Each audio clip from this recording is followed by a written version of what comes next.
Okay, yes, we are bored. We're all bored now. But has it ever occurred to you, Wally, that the process that creates this boredom that we see in the world now may very well be a self-perpetuating, unconscious form of brainwashing created by a world totalitarian government based on money, and that all of this is much more dangerous than one thinks? And it's not just a question of individual survival, Wally, but that somebody who's bored is asleep, and somebody who's asleep will not say no? See, I keep meeting these people. I mean, just a few days ago, I met this man whom I greatly admire. He's a Swedish physicist, Gustav Bjornstrand, and he told me that he no longer watches television, he doesn't read newspapers, and he doesn't read magazines. He's completely cut them out of his life because he really does feel that we're living in some kind of Orwellian nightmare now, and that everything that you hear now contributes to turning you into a robot. And when I was at Findhorn, I met this extraordinary English tree expert who had devoted his life to saving trees. Just got back from Washington, lobbying to save the redwoods. He's 84 years old. He always travels with a backpack because he never knows where he's going to be tomorrow. And when I met him at Findhorn, he said to me, "Where are you from?" And I said, "New York." He said, "Ah, New York, yes, that's a very interesting place. Do you know a lot of New Yorkers who keep talking about the fact that they want to leave but never do?" And I said, "Oh, yes." And he said, "Why do you think they don't leave?" I gave him different banal theories. He said, "Oh, I don't think it's that way at all." He said, "I think that New York is the new model for the new concentration camp, where the camp has been built by the inmates themselves, and the inmates are the guards, and they have this pride in this thing they've built. They've built their own prison, and so they exist in a state of schizophrenia, where they are both guards and prisoners, and as a result, they no longer have, having been lobotomized, the capacity to leave the prison they've made, or to even see it as a prison." And then he went into his pocket and he took out a seed for a tree and he said, "This is a pine tree." He put it in my hand and he said, "Escape before it's too late." See, actually for 2 or 3 years now, Chiquita and I have had this very unpleasant feeling that we really should get out. And we really should feel like Jews in Germany in the late 30s. Get out of here. Of course, the problem is where to go, because it seems quite obvious that the whole world is going in the same direction. See, I think it's quite possible that the 1960s represented the last burst of the human being before he was extinguished, and that this is the beginning of the rest of the future now, that from now on there'll simply be all these robots walking around, feeling nothing, thinking nothing, and there'll be nobody left almost to remind them that there once was a species called a human being, with feelings and thoughts, and that history and memory are right now being erased, and soon nobody will really remember that life existed on the planet. Nanobot technology in the brain and nervous system will not work to its full potential operational specs and coordinate itself with our current biology without the enormous changes to the physiology that have been taking place due to fluoridation in water, chemicals in food and drink, the spraying of the skies, mercury and other toxins in vaccinations, the electromagnetic soup due to wireless technology, radiation from microwave food, television, cell phones, nuclear disasters such as Fukushima, and so on. Most important of all, this takeover cannot work without effacing all of us from everything that we previously knew to be normal. They want to see a hive mind, in exact accordance with what the Star Trek series showed, with the cyborgs being taken over at any given moment to serve the purposes of the collective mind. At one moment, each sentient being seems to retain some semblance of what could be called individuality, and then the next moment there is nothing of the kind. They are merged into the collective to serve one purpose. That is the ultimate goal of this agenda, and they are succeeding.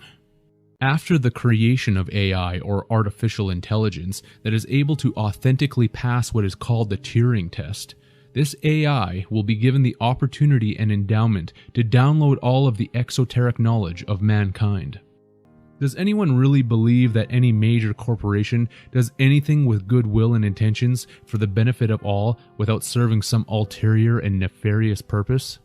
If anyone does, they have been duped, and there is no amount of evidence that will prove these facts to them anyhow. For so many, this transition will be difficult to fathom until it is too late, which is when it becomes obvious.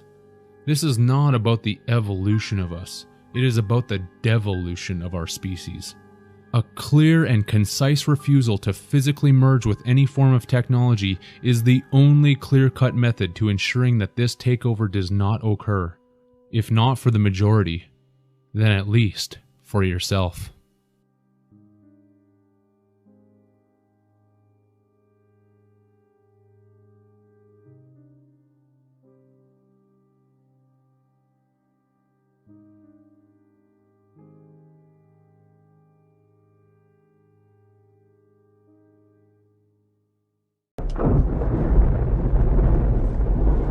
We have only bits and pieces of information, but what we know for certain is that at some point in the early 21st century, all of mankind was united in celebration. We marveled at our own magnificence as we gave birth to AI. AI? You mean artificial intelligence? A singular consciousness that spawned an entire race of machines. Key grand piano.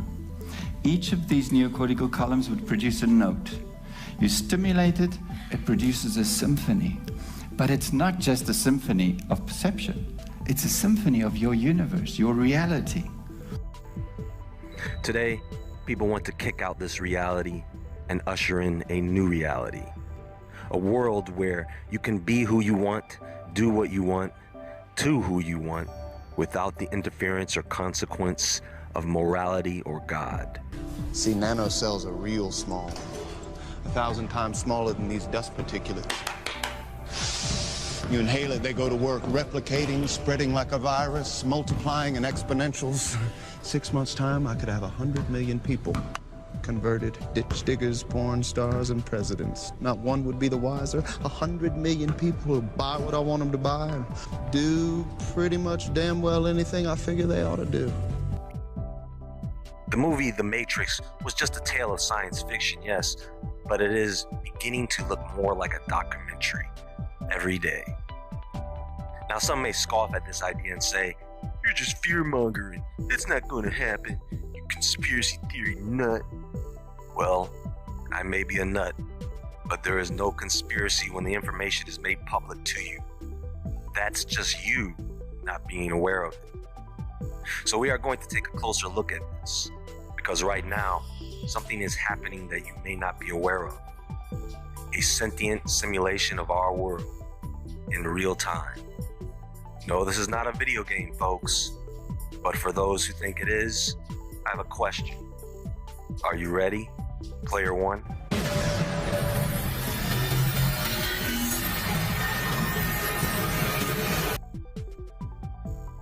The Protocols of the Learned Elders of Zion, translated by Victor E. Marsden.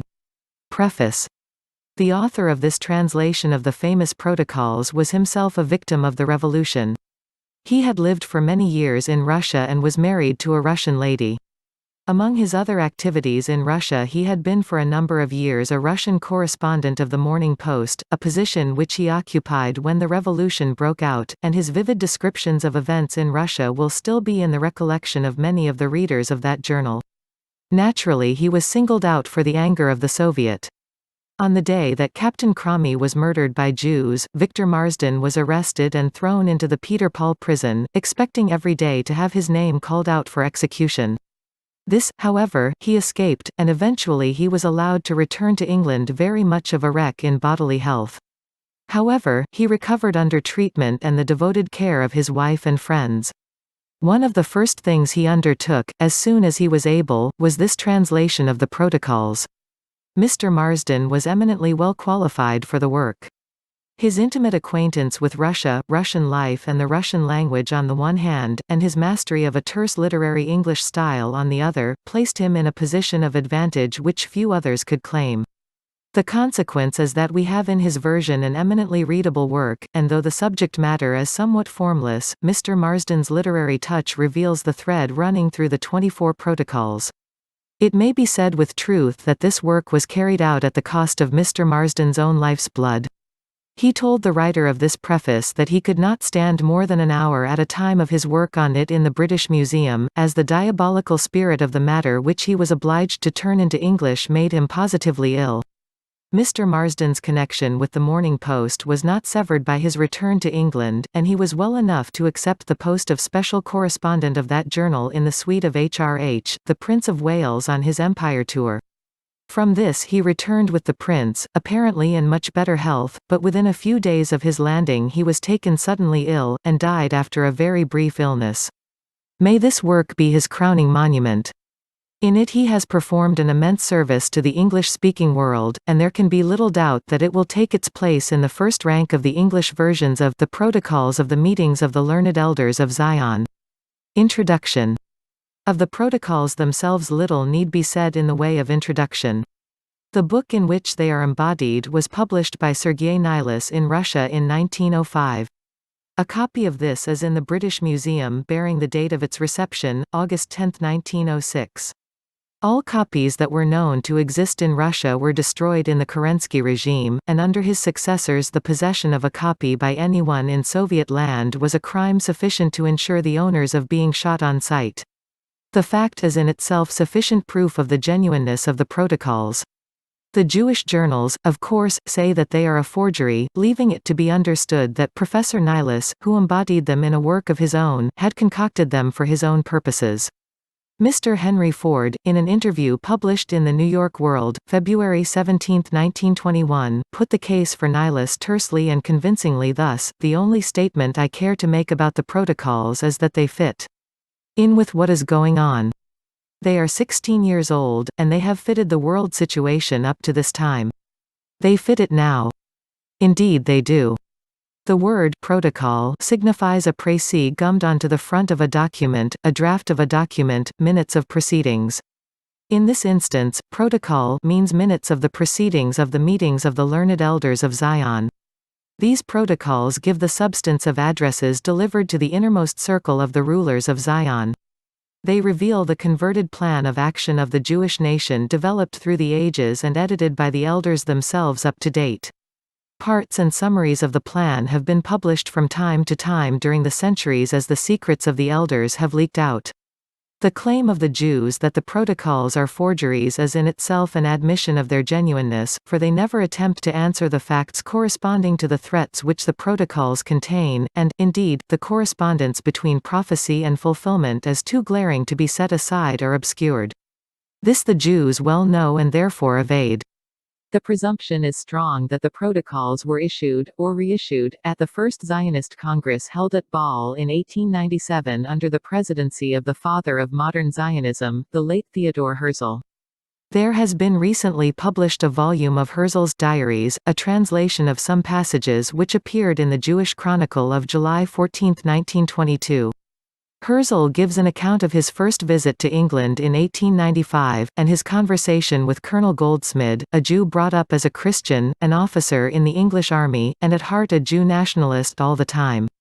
Goldsmid suggested to Herzl that the best way of expropriating the English aristocracy, and so destroying their power to protect the people of England against Jew domination, was to put excessive taxes on the land. Herzl thought this an excellent idea, and it is now to be found definitely embodied in Protocol V. The above extract from Herzl's diary is an extremely significant bit of evidence bearing on the existence of the Jew world plot and authenticity of the protocols, but any reader of intelligence will be able from his own knowledge of recent history and from his own experience to confirm the genuineness of every line of them, and it is in the light of this living comment that all readers are invited to study Mr. Marsden's translation of this terribly inhuman document. And here is another very significant circumstance.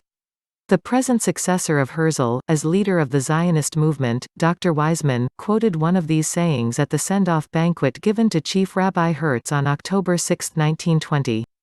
The Chief Rabbi was on the point of leaving for his empire tour of HRH, the Prince of Wales. And this is the saying of the sages which Dr. Weizmann quoted: "A beneficent protection which God has instituted in the life of the Jew is that he has dispersed him all over the world." Jewish Guardian, October 8, 1920. Now compare this with the last clause of but one of Protocol 11.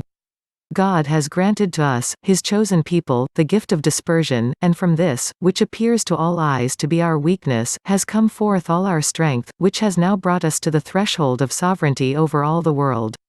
The remarkable correspondence between these passages proves several things. It proves that the learned elders exist. It proves that Dr. Weizmann knows all about them. It proves that the desire for a national home in Palestine is only camouflage and an infinitesimal part of the Jews' real object. It proves that the Jews of the world have no intention of settling in Palestine or any separate country, and that their annual prayer that they may all meet next year in Jerusalem is merely a piece of their characteristic make-believe. It also demonstrates that the Jews are now a world menace, and that the Aryan races will have to domicile them permanently out of Europe. WHO or the elders? This is a secret which has not been revealed. They are the hidden hand. They are not the Board of Deputies, the Jewish Parliament in England, or the Universal Israelite Alliance, which sits in Paris. But the late Walter Rathenau of the Allgemeine Elektrizitätsgesellschaft has thrown a little light on the subject, and doubtless he was in possession of their names, being, in all likelihood, one of the chief leaders himself. Writing in the Wiener Freie Press, December 24, 1912, he said, 300 men, each of whom knows all the others, govern the fate of the European continent, and they elect their successors from their entourage. In the year 1844, on the eve of the Jewish Revolution of 1848, Benjamin Disraeli, whose real name was Israel, and who was a «damped», or baptized Jew, published his novel, Konigsby, in which occurs this ominous passage, "The world is governed by very different personages from what is imagined by those who are not behind the scenes." And he went on to show that these personages were all Jews. Now that Providence has brought to the light of day these secret protocols, all men may clearly see the hidden personages specified by Disraeli at work behind the scenes of all the governments. This revelation entails on all white peoples the grave responsibility of examining and revising au fond their attitude towards the race and nation which boasts of its survival over all empires. Notes I, agentur, and the political. There are two words in this translation which are unusual, the word agentur and political used as a substantive. Agentur appears to be a word adopted from the original, and it means the whole body of agents and agencies made use of by the elders, whether members of the tribe or their Gentile tools. By the political, Mr. Marsden means, not exactly the body politic but the entire machinery of politics. Notes 2, the symbolic snake of Judaism. Protocol 3 opens with a reference to the symbolic snake of Judaism. In his epilogue to the 1905 edition of the Protocols, Nilus gives the following interesting account of this symbol. According to the records of secret Jewish Zionism, Solomon and other Jewish learned men already, in 929 BC, thought out a scheme in theory for a peaceful conquest of the whole universe by Zion. As history developed, this scheme was worked out in detail and completed by men who were subsequently initiated in this question. These learned men decided by peaceful means to conquer the world for Zion with the slyness of the symbolic snake, whose head was to represent those who have been initiated into the plans of the Jewish administration, and the body of the snake to represent the Jewish people. The administration was always kept secret, even from the Jewish nation itself. As this snake penetrated into the hearts of the nations which it encountered, it undermined and devoured all the non-Jewish power of these states. It is foretold that the snake has still to finish its work, strictly adhering to the designed plan, until the course which it has to run is closed by the return of its head to Zion, and until, by this means, the snake has completed its round of Europe and has encircled it, and until, by dint of enchaining Europe, it has encompassed the whole world. This it is to accomplish by using every endeavor to subdue the other countries by an economical conquest. The return of the head of the snake to Zion can only be accomplished after the power of all the sovereign of Europe has been laid low, that is to say, when by means of economic crises and wholesale destruction effected everywhere, there shall have been brought about a spiritual demoralization and a moral corruption, chiefly with the assistance of Jewish women masquerading as French, Italians, etc. These are the surest spreaders of licentiousness into the lives of the leading men at the heads of nations. A map of the course of the symbolic snake is shown as follows. Its first stage in Europe was in 429 BC in Greece, where, about the time of Pericles, the snake first started eating into the power of that country. The second stage was in Rome in the time of Augustus, about 69 BC. The third in Madrid in the time of Charles V, in AD 1552. The fourth in Paris about 1790, in the time of Louis XVI. The fifth in London from 1814 onwards after the downfall of Napoleon. The sixth in Berlin in 1871 after the Franco-Prussian War. The seventh in St. Petersburg, over which is drawn the head of the snake under the date of 1881. This snake is now being drawn through the Americas, and in the United States of America, it has been partially identified as the Council on Foreign Relations (CFR) and the Trilateral Commission. All these states which the snake traversed have had the foundations of their constitutions shaken, Germany, with its apparent power, forming no exception to the rule. In economic conditions, England and Germany are spared, but only till the conquest of Russia is accomplished by the snake, on which at present, i.e., 1905, all its efforts are concentrated. The further course of the snake is not shown on this map, but arrows indicate its next movement towards Moscow, Kiev and Odessa. It is now well known to us to what extent the latter cities form the centuries of the militant Jewish race. Constantinople is shown as the last stage of the snake's course before it reaches Jerusalem. This map was drawn years before the occurrence of the Young Turk, i.e., Jewish Revolution in Turkey, Den. Notes 3. The term Goyim, meaning Gentile or non-Jews, is used throughout the protocols and is retained by Mr. Mars. Protocols of the Meetings of the Learned Elders of Zion. Protocol No. 1. 1. Putting aside fine phrases, we shall speak of the significance of each thought. By comparisons and deductions we shall throw light upon surrounding facts. 2. What I am about to set forth, then, is our system from the 2 points of view, that of ourselves and that of the Goyim, i.e., non-Jews. 3. It must be noted that men with bad instincts are more in number than the good, and therefore the best results in governing them are attained by violence and terrorization, and not by academic discussions.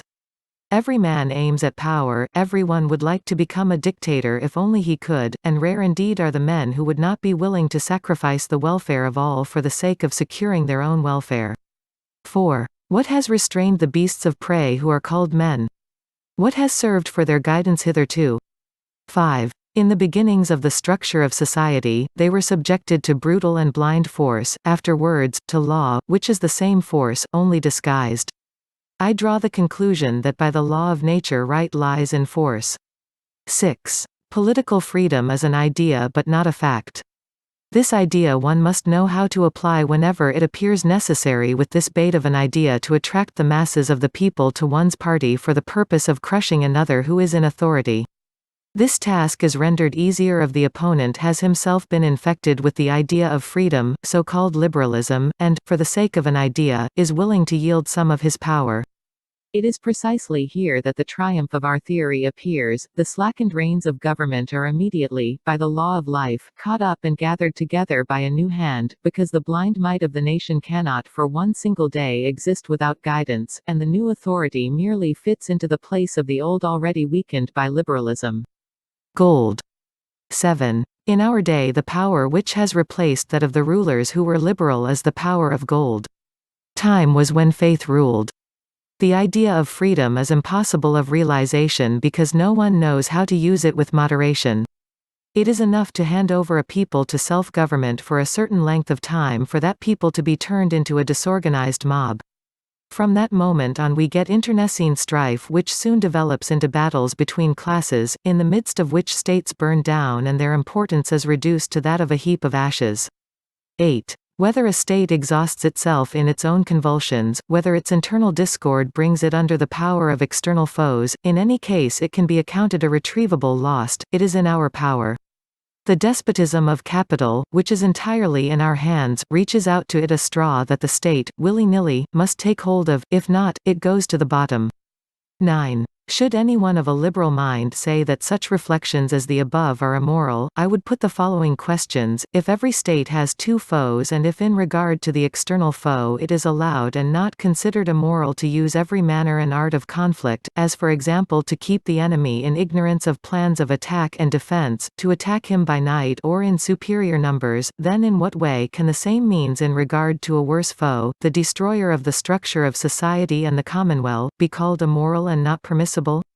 10. Is it possible for any sound logical mind to hope with any success to guide crowds by the aid of reasonable counsels and arguments, when any objection or contradiction, senseless though it may be, can be made, and when such objection may find more favor with the people, whose powers of reasoning are superficial?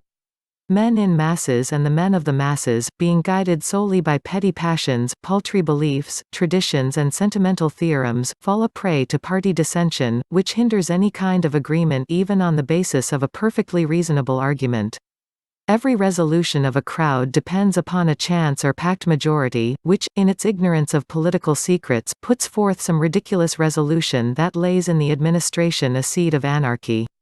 11. The political has nothing in common with the moral. The ruler who is governed by the moral is not a skilled politician, and is therefore unstable on his throne. He who wishes to rule must have recourse both to cunning and to make-believe.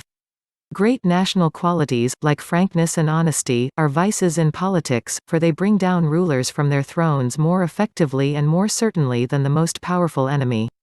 Such qualities must be the attributes of the kingdoms of the Goyim, but we must in no wise be guided by them. Might is right. 12. Our right lies in force. The word right is an abstract thought and proved by nothing.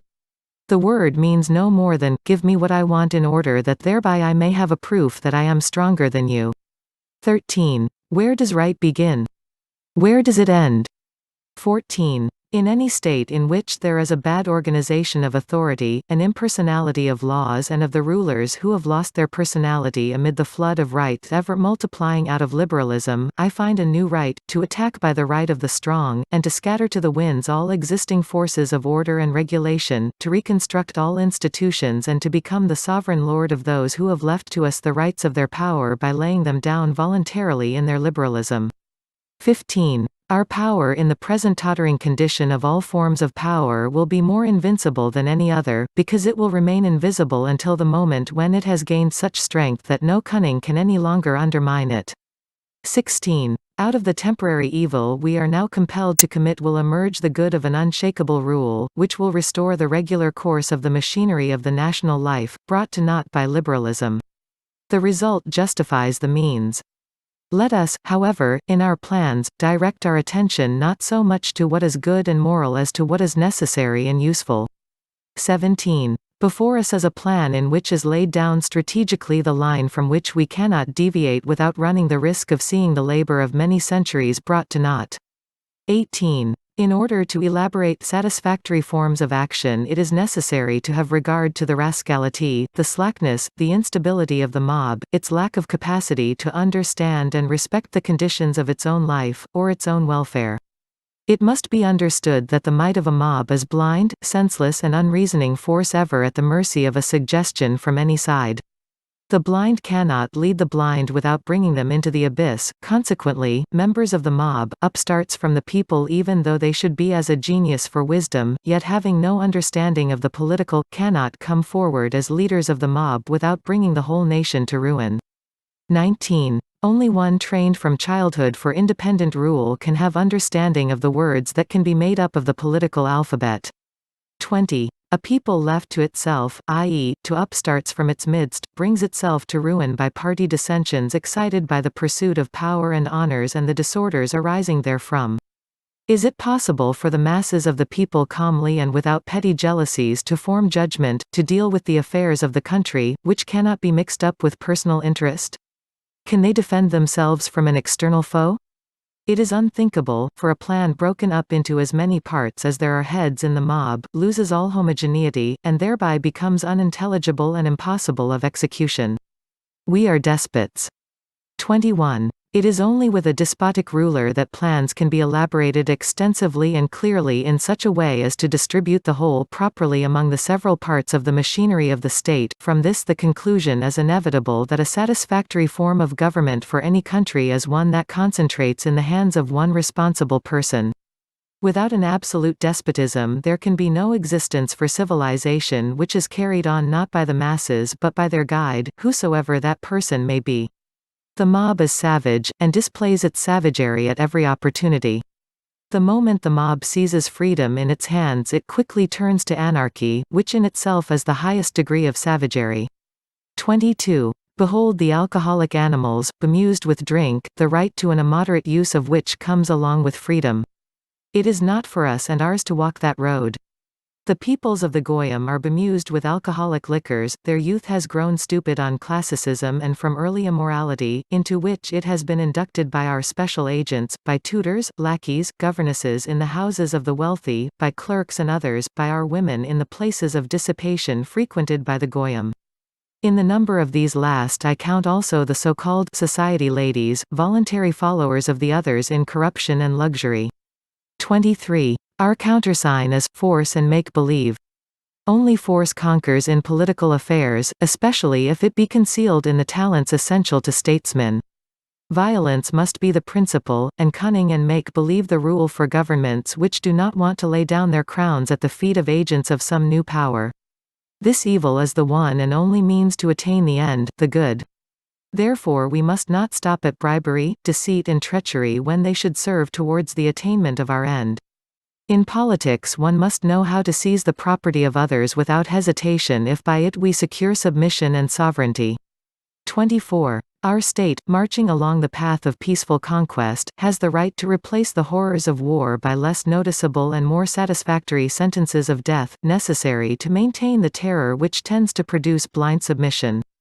Just but merciless severity is the greatest factor of strength in the state, not only for the sake of gain but also in the name of duty. For the sake of victory, we must keep to the program of violence and make believe. The doctrine of squaring accounts is precisely as strong as the means of which it makes use.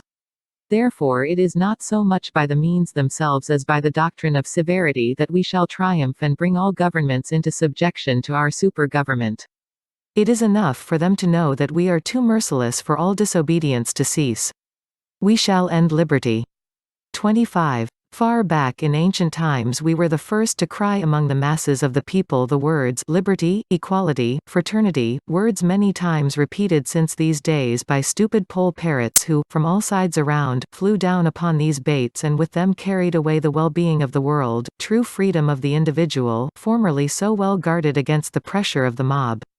The would-be wise men of the Goyim, the intellectuals, could not make anything out of the uttered words in their abstractedness, did not see that in nature there is no equality, cannot be freedom, that nature herself has established inequality of minds, of characters, and capacities, just as immutably as she has established subordination to her laws, never stopped to think that the mob is a blind thing, that upstarts elected from among it to bear rule are, in regard to the political, the same blind men as the mob itself, that the adept, though he be a fool, can yet rule, whereas the non-adept, even if he were a genius, understands nothing in the political. To all those things the Goyim paid no regard, yet all the time it was based upon these things that dynastic rule rested. The father passed unto the son a knowledge of the course of political affairs in such wise that none should know it but members of the dynasty, and none could betray it to the governed.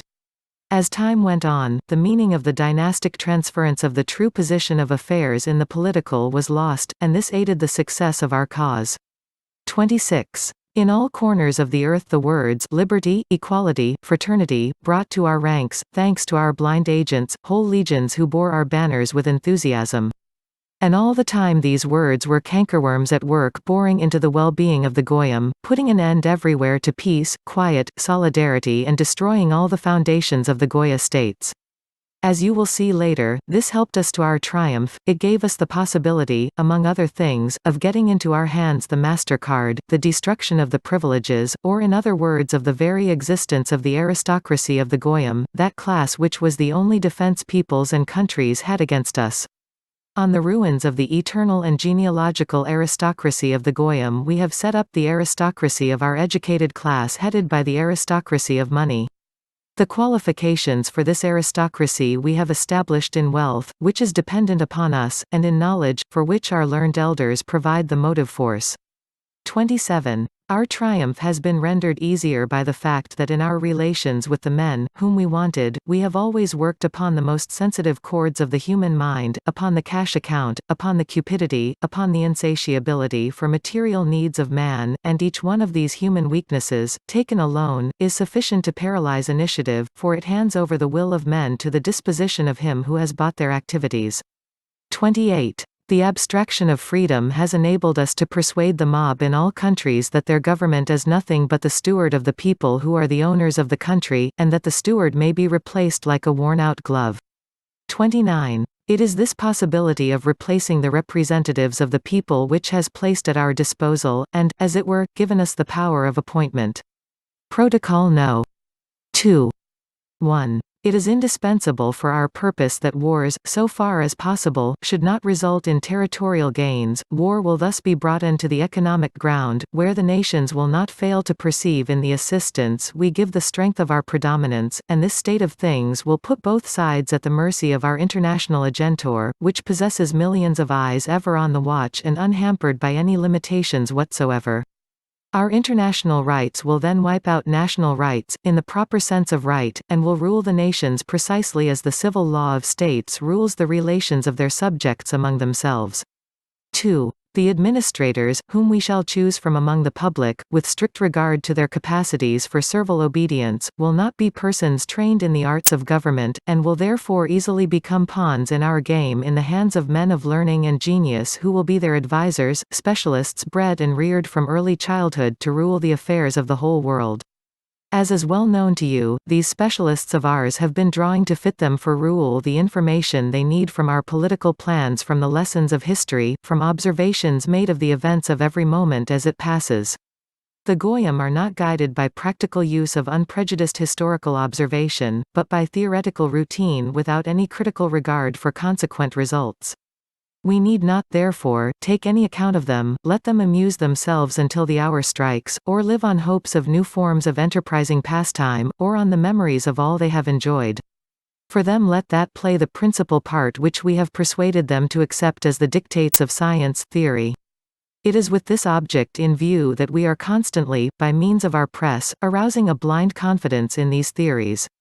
The intellectuals of the Goyim will puff themselves up with their knowledge and without any logical verification of them will put into effect all the information available from science, which our agentor specialists have cunningly pieced together for the purpose of educating their minds in the direction we want. Destructive education. 3. Do not suppose for a moment that these statements are empty words. Think carefully of the successes we arranged for Darwinism, Marxism, Nietzscheism. To us Jews, at any rate, it should be plain to see what a disintegrating importance these directives have had upon the minds of the Goyim.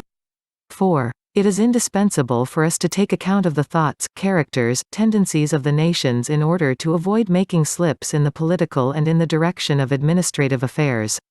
The triumph of our system, of which the component parts of the machinery may be variously disposed according to the temperament of the peoples met on our way, will fail of success if the practical application of it be not based upon a summing up of the lessons of the past in the light of the present. 5. In the hands of the states of today there is a great force that creates the movement of thought in the people, and that is the press. The part played by the press is to keep pointing our requirements supposed to be indispensable, to give voice to the complaints of the people, to express and to create discontent. It is in the press that the triumph of freedom of speech finds its incarnation. But the Goyim states have not known how to make use of this force, and it has fallen into our hands. Through the press we have gained the power to influence while remaining ourselves in the shade. Thanks to the press we have got the gold in our hands, notwithstanding that we have had to gather it out of the oceans of blood and tears. But it has paid us, though we have sacrificed many of our people. Each victim on our side is worth in the sight of God 1,000 Goyim. Protocol No. 3. 1. Today I may tell you that our goal is now only a few steps off. There remains a small space to cross and the whole long path we have trodden is ready now to close its cycle of the symbolic snake, by which we symbolize our people. When this ring closes, all the states of Europe will be locked in its coil as in a powerful vice. 2. The constitution scales of these days will shortly break down, for we have established them with a certain lack of accurate balance in order that they may oscillate incessantly until they wear through the pivot on which they turn. The Goyim are under the impression that they have welded them sufficiently strong and they have all along kept on expecting that the scales would come into equilibrium. But the pivots, the kings on their thrones, are hemmed in by their representatives, who play the fool, distraught with their own uncontrolled and irresponsible power. This power they owe to the terror which has been breathed into the palaces. As they have no means of getting at their people, into their very midst, the kings on their thrones are no longer able to come to terms with them and so strengthen themselves against seekers after power. We have made a gulf between the far-seeing sovereign power and the blind force of the people so that both have lost all meaning, for like the blind man and his stick, both are powerless apart. 3. In order to incite seekers after power to a misuse of power, we have set all forces in opposition one to another, breaking up their liberal tendencies towards independence. To this end we have stirred up every form of enterprise, we have armed all parties, we have set up authority as a target for every ambition. Of states we have made gladiatorial arenas where a lot of confused issues contend. A little more, and disorders and bankruptcy will be universal. 4. Babblers, inexhaustible, have turned into oratorical contests the sittings of parliament and administrative boards. Bold journalists and unscrupulous pamphleteers daily fall upon executive officials. Abuses of power will put the final touch in preparing all institutions for their overthrow, and everything will fly skyward under the blows of the maddened mob. Poverty our weapon. 5. All people are chained down to heavy toil by poverty more firmly than ever. They were chained by slavery and serfdom, from these, one way and another, they might free themselves. These could be settled with, but from want they will never get away. We have included in the Constitution such rights as to the masses appear fictitious and not actual rights. All these so-called people's rights can exist only in idea, an idea which can never be realized in practical life. What is it to the proletariat laborer, bowed double over his heavy toil, crushed by his lot in life, if talkers get the right to babble, if journalists get the right to scribble any nonsense side by side with good stuff, once the proletariat has no other profit out of the Constitution save only those pitiful crumbs which we fling them from our table in return for their voting in favor of what we dictate, in favor of the men we place in power, the servants of our agentor. Republican rights for a poor man are no more than a bitter piece of irony, for the necessity he is under of toiling almost all day gives him no present use of them, but the other hand robs him of all guarantee of regular and certain earnings by making him dependent on strikes by his comrades or lockouts by his masters. We support communism. 6. The people, under our guidance, have annihilated the aristocracy, who were their one and only defense and foster mother for the sake of their own advantage, which is inseparably bound up with the well-being of the people. Nowadays, with the destruction of the aristocracy, the people have fallen into the grips of merciless money-grinding scoundrels who have laid a pitiless and cruel yoke upon the necks of the workers. 7. We appear on the scene as alleged saviors of the worker from this oppression when we propose to him to enter the ranks of our fighting forces, socialists, anarchists, communists, to whom we always give support in accordance with an alleged brotherly rule of the solidarity of all humanity of our social masonry. The aristocracy, which enjoyed by law the labor of the workers, was interested in seeing that the workers were well fed, healthy, and strong. We are interested in just the opposite, in the diminution, the killing out of the goyim. Our power is in the chronic shortness of food and physical weakness of the worker, because by all that this implies he is made the slave of our will, and he will not find in his own authorities either strength or energy to set against our will. Hunger creates the right of capital to rule the worker more surely than it was given to the aristocracy by the legal authority of kings. 8. By want and the envy and hatred which it engenders we shall move the mobs, and with their hands we shall wipe out all those who hinder us on our way. 9. When the hour strikes for our sovereign Lord of all the world to be crowned, it is these same hands which will sweep away everything that might be a hindrance thereto. 10. The goyim have lost the habit of thinking unless prompted by the suggestions of our specialists. Therefore they do not see the urgent necessity of what we, when our kingdom comes, shall adopt at once, namely this, that it is essential to teach in national schools one simple, true piece of knowledge, the basis of all knowledge, the knowledge of the structure of human life, of social existence, which requires division of labor, and, consequently, the division of men into classes and conditions. It is essential for all to know that owing to difference in the objects of human activity there cannot be any equality, that he, who by any act of his compromises a whole class, cannot be equally responsible before the law with him who affects no one but only his own honor.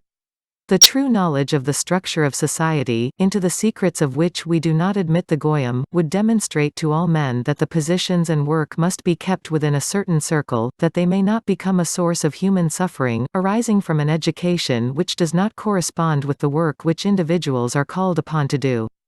After a thorough study of this knowledge, the peoples will voluntarily submit to authority and accept such position as is appointed them in the state.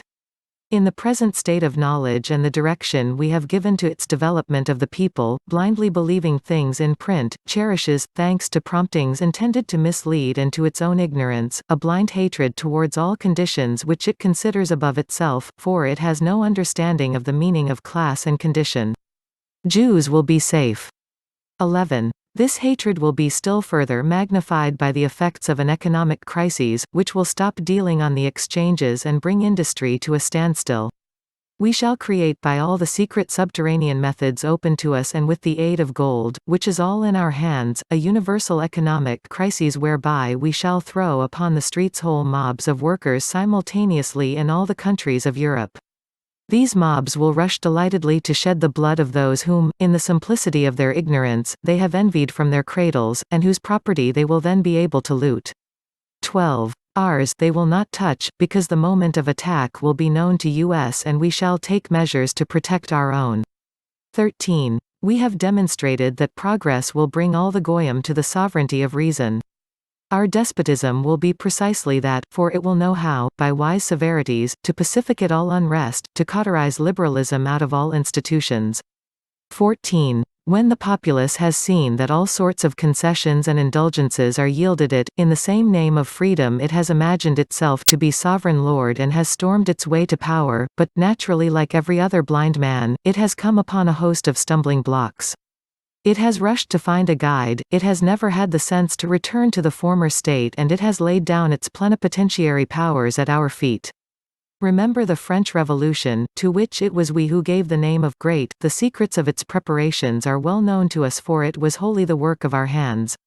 15. Ever since that time we have been leading the peoples from one disenchantment to another, so that in the end they should turn also from us in favor of that king despot of the blood of Zion, whom we are preparing for the world. 16. At the present day we are, as an international force, invincible, because if attacked by some we are supported by other states. It is the bottomless rascality of the goyim peoples, who crawl on their bellies to force, but are merciless towards weakness, unsparing to faults and indulgent to crimes, unwilling to bear the contradictions of a free social system but patient unto martyrdom under the violence of a bold despotism. It is those qualities which are aiding us to independence. From the premier dictators of the present day, the goyim peoples suffer patiently and bear such abuses as for the least of them they would have beheaded 20 kings. 17. What is the explanation of this phenomenon, this curious inconsequence of the masses of the peoples in their attitude towards what would appear to be events of the same order? 18. It is explained by the fact that these dictators whisper to the peoples through their agents that through these abuses they are inflicting injury on the states with the highest purpose, to secure the welfare of the peoples, the international brotherhood of them all, their solidarity and equality of rights. Naturally they do not tell the peoples that this unification must be accomplished only under our sovereign rule. 19. And thus the people condemn the upright and acquit the guilty, persuaded ever more and more that it can do whatsoever it wishes. Thanks to this state of things, the people are destroying every kind of stability and creating disorders at every step. 20. The word freedom brings out the communities of men to fight against every kind of force, against every kind of authority, even against God and the laws of nature. For this reason we, when we come into our kingdom, shall have to erase this word from the lexicon of life as implying a principle of brute force which turns mobs into bloodthirsty beasts. 21. These beasts, it is true, fall asleep again every time when they have drunk their fill of blood, and at such time can easily be riveted into their chains. But if they be not given blood they will not sleep and continue to struggle. Protocol No. 20. 1. Today we shall touch upon the financial program, which I put off to the end of my report as being the most difficult, the crowning and the decisive point of our plans. Before entering upon it I will remind you that I have already spoken before by way of a hint when I said that the sum total of our actions is settled by the question of figures. 2. When we come into our kingdom our autocratic government will avoid, from a principle of self-preservation, sensibly burdening the masses of the people with taxes, remembering that it plays the part of father and protector. But as state organization cost dear it is necessary nevertheless to obtain the funds required for it. It will, therefore, elaborate with particular precaution the question of equilibrium in this matter. 3. Our rule, in which the king will enjoy the legal fiction that everything in his state belongs to him, which may easily be translated into fact, will be enabled to resort to the lawful confiscation of all sums of every kind for the regulation of their circulation in the state. From this follows that taxation will best be covered by a progressive tax on property. In this manner the dues will be paid without straitening or ruining anybody in the form of a percentage of the amount of property. The rich must be aware that it is their duty to place a part of their superfluities at the disposal of the state, since the state guarantees them security of possession of the rest of their property and the right of honest gains. I say honest, for the control over property will do away with robbery on a legal basis. 4. This social reform must come from above, for the time is ripe for it. It is indispensable as a pledge of peace. We shall destroy capital. 5. The tax upon the poor man is a seed of revolution and works to the detriment of the state, which is hunting after the trifling is missing the big. Quite apart from this, a tax on capitalists diminishes the growth of wealth in private hands, in which we have in these days concentrated it as a counterpoise to the government strength of the goyim, their state finances. 6. A tax increasing in a percentage ratio to capital will give much larger revenue than the present individual or property tax, which is useful to us now for the sole reason that it excites trouble and discontent among the goyim. 7. The force upon which our king will rest consists in the equilibrium and the guarantee of peace, for the sake of which things it is indispensable that the capitalists should yield up a portion of their incomes for the sake of the secure working of the machinery of the state. State needs must be paid by those who will not feel the burden and have enough to take from. 8. Such a measure will destroy the hatred of the poor man for the rich, in whom he will see a necessary financial support for the state, will see in him the organizer of peace and well-being, since he will see that it is the rich man who is paying the necessary means to attain these things. 9. In order that payers of the educated classes should not too much distress themselves over the new payments, they will have full accounts given them of the destination of those payments, with the exception of such sums as will be appropriated for the needs of the throne and the administrative institutions. 10. He who reigns will not have any properties of his own once all in the state represented his patrimony, or else the one would be in contradiction to the other. The fact of holding private means would destroy the right of property in the common possessions of all. 11. Relatives of him who reigns, his heirs excepted, who will be maintained by the resources of the state, must enter the ranks of servants of the state or must work to obtain the right to property. The privilege of royal blood must not serve for the spoiling of the treasury. 12. Purchase, receipt of money or inheritance will be subject to the payment of a stamp progressive tax. Any transfer of property, whether money or other, without evidence of payment of this tax, which will be strictly registered by names, will render the former holder liable to pay interest on the tax from the moment of transfer of these sums up to the discovery of his evasion of declaration of the transfer. Transfer documents must be presented weekly at the local treasury office with notifications of the name, surname and permanent place of residence of the former and the new holder of the property. This transfer with register of names must begin from a definite sum which exceeds the ordinary expenses of buying and selling necessaries, and these will be subject to payment only by a stamp impost of a definite percentage of the unit. 13. Just strike an estimate of how many times such taxes as these will cover the revenue of the goyim states. We cause depressions. 14. The state exchequer will have to maintain a definite complement of reserve sums, and all that is collected above that complement must be returned into circulation.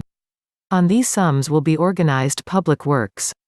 The initiative in works of this kind, proceeding from state sources, will blind the working class firmly to the interests of the state and to those who reign. From these same sums also a part will be set aside as rewards of inventiveness and productiveness.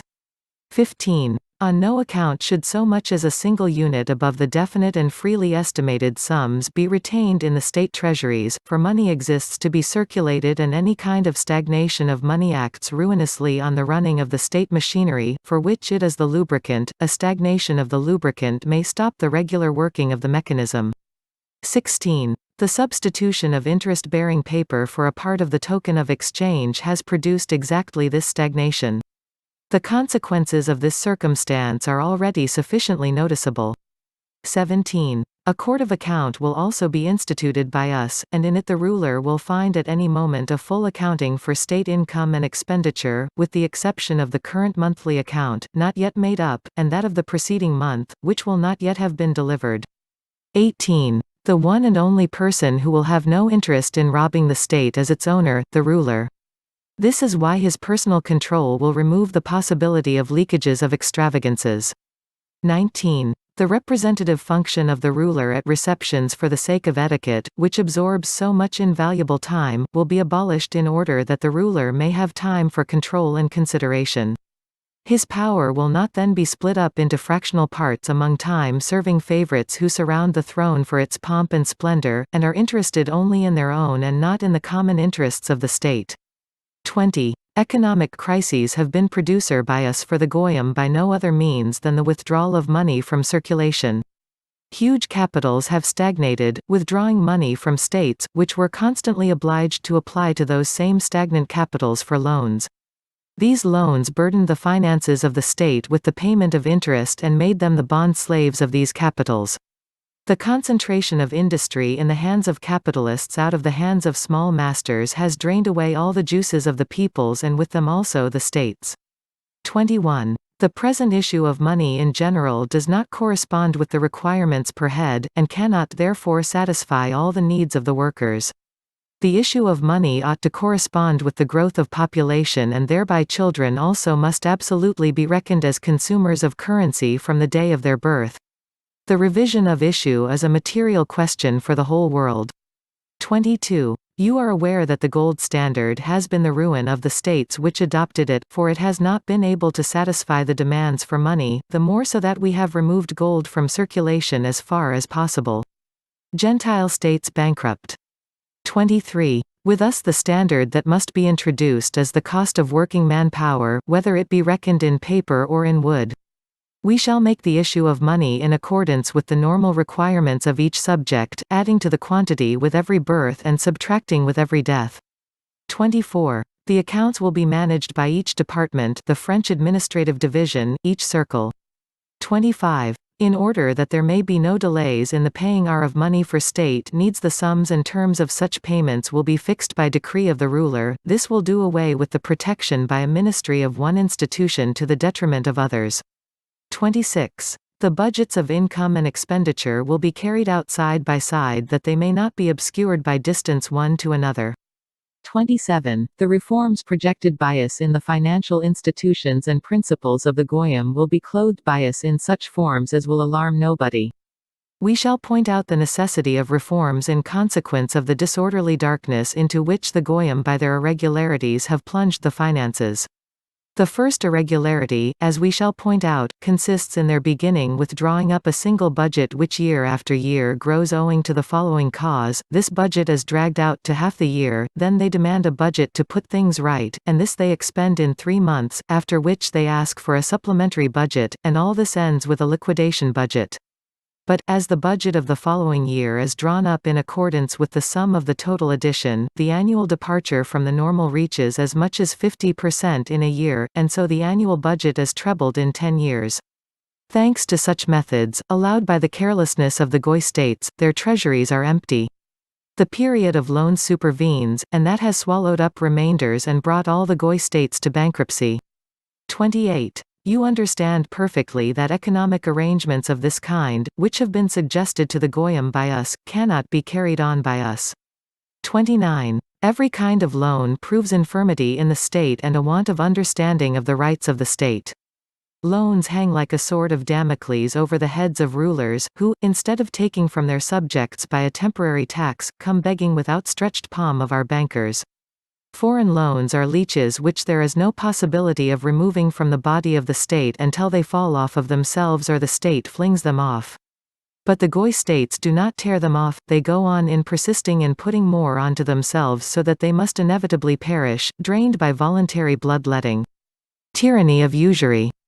30. What also indeed is, in substance, a loan, especially a foreign loan. A loan is an issue of government bills of exchange containing a percentage obligation commensurate to the sum of the loan capital. If the loan bears a charge of 5%, then in 20 years the state vainly pays away in interest a sum equal to the loan borrowed, in 40 years it is paying a double sum, in 60, treble, and all the while the debt remains an unpaid debt. 31. From this calculation it is obvious that with any form of taxation per head the state is bailing out the last coppers of the poor taxpayers in order to settle accounts with wealth foreigners, from whom it has borrowed money instead of collecting these coppers for its own needs without the additional interest. 32. So long as loans were internal the goyim only shuffled their money from the pockets of the poor to those of the rich, but when we bought up the necessary person in order to transfer loans into the external sphere, all the wealth of states flowed into our cash boxes and all the goyim began to pay us the tribute of subjects. 33. If the superficiality of Goy kings on their thrones in regard to state affairs and the venality of ministers or the want of understanding of financial matters on the part of other ruling persons have made their country's debtors to our treasuries to amounts quite impossible to pay, it has not been accomplished without, on our part, heavy expenditure of trouble and money. 34. Stagnation of money will not be allowed by us and therefore there will be no state interest-bearing paper, except a 1% series, so that there will be no payment of interest to leeches that suck all the strength out of the state. The right to issue interest-bearing paper will be given exclusively to industrial companies who will find no difficulty in paying interest out of profits, whereas the state does not make interest on borrowed money like these companies, for the state borrows to spend and not to use in operations. 35. Industrial papers will be bought also by the government, which from being as now a paper of tribute by loan operations will be transformed into a lender of money at a profit.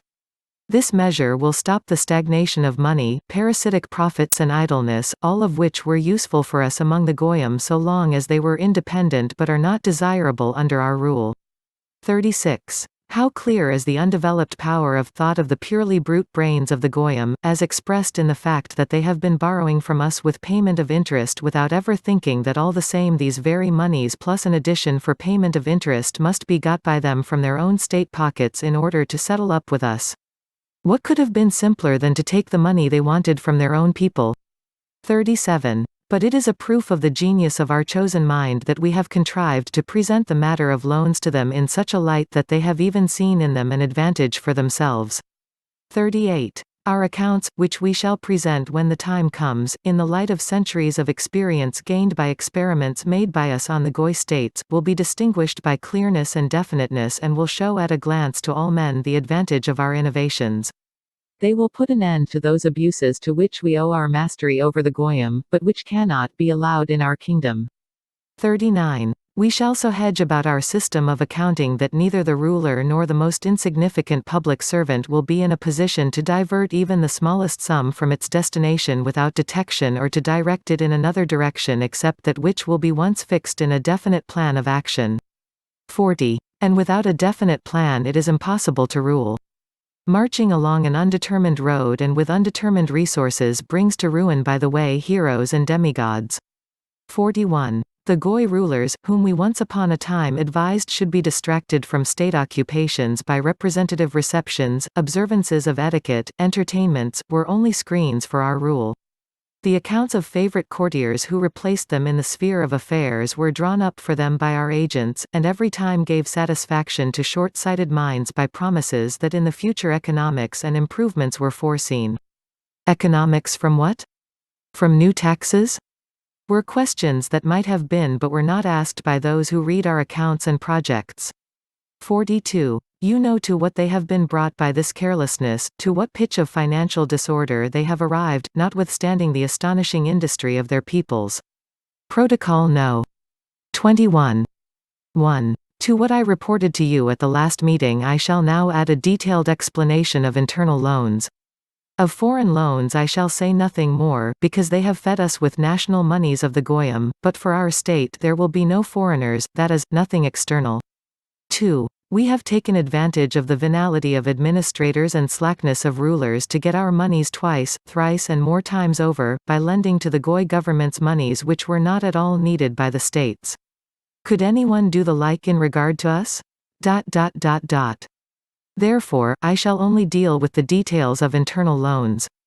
3. States announce that such a loan is to be concluded and open subscriptions for their own bills of exchange, that is, for their interest-bearing paper.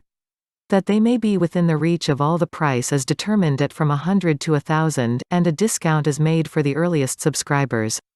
Next day by artificial means the price of them goes up, the alleged reason being that everyone is rushing to buy them. In a few days the treasury safes are, as they say, overflowing and there's more money than they can do with. The subscription, it is alleged, covers many times over the issue total of the loan. In this lies the whole stage effect. Look you, they say, what confidence is shown in the government's bills of exchange. 4. But when the comedy is played out there emerges the fact that a debit, and an exceedingly burdensome debit, has been created. For the payment of interest it becomes necessary to have recourse to new loans, which do not swallow up but only add to the capital debt. And when this credit is exhausted it becomes necessary by new taxes to cover, not the loan, but only the interest on it. These taxes are a debit employed to cover a debit. 5. Later comes the time for conversions, but they diminish the payment of interest without covering the debt, and besides they cannot be made without the consent of the lenders. On announcing a conversion a proposal is made to return the money to those who are not willing to convert their paper. If everybody expressed his unwillingness and demanded his money back, the government would be hooked on their own files and would be found insolvent and unable to pay the proposed sums. By good luck the subjects of the Goy governments, knowing nothing about financial affairs, have always preferred losses on exchange and diminution of interest to the risk of new investments of their monies, and have thereby many a time enabled these governments to throw off their shoulders a debit of several millions. 6. Nowadays, with external loans, these tricks cannot be played by the Goyim, for they know that we shall demand all our monies back. 7. In this way an acknowledged bankruptcy will best prove to the various countries the absence of any means between the interest of the peoples and of those who rule them. 8. I beg you to concentrate your particular attention upon this point and upon the following. Nowadays all internal loans are consolidated by so-called flying loans, that is, such as have terms of payment more or less near. These debts consist of monies paid into the savings banks and reserve funds. If left for long at the disposition of a government these funds evaporate in the payment of interest on foreign loans, and are placed by the deposit of equivalent amount of rents.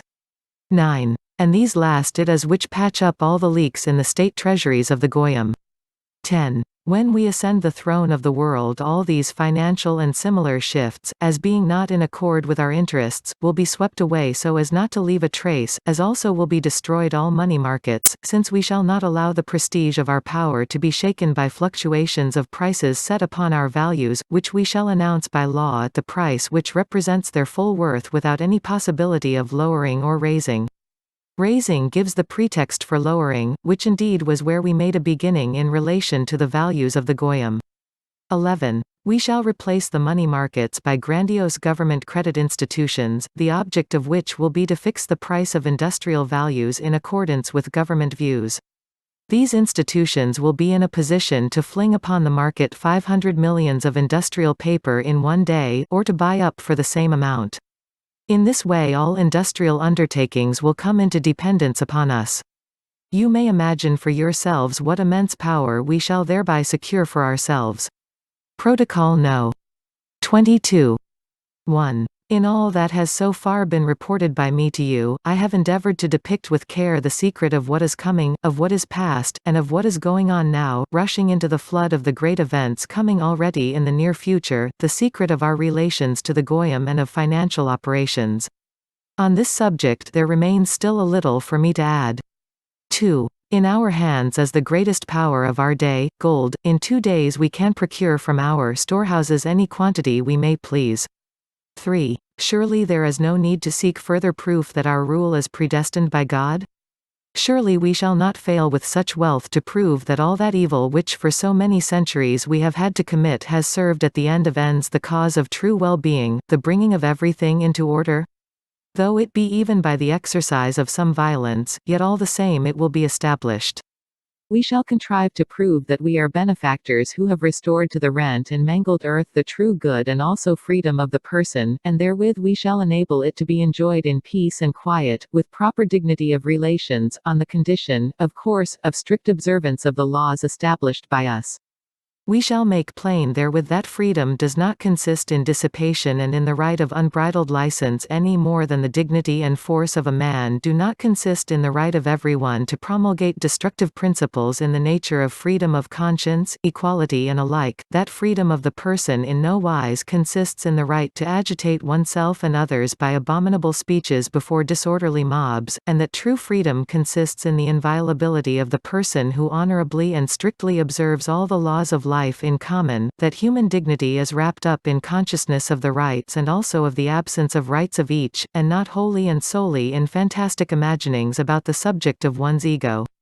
4. One authority will be glorious because it will be all-powerful, will rule and guide, and not muddle along after leaders and orators shrieking themselves hoarse with senseless words which they call great principles and which are nothing else, to speak honestly, but utopian. Our authority will be the crown of order, and in that is included the whole happiness of man. The aureole of this authority will inspire a mystical bowing of the knee before it and a reverent fear before it of all the peoples. True force makes no terms with any right, not even with that of God, none dare come near to it so as to take so much as a span from it away. Protocol No.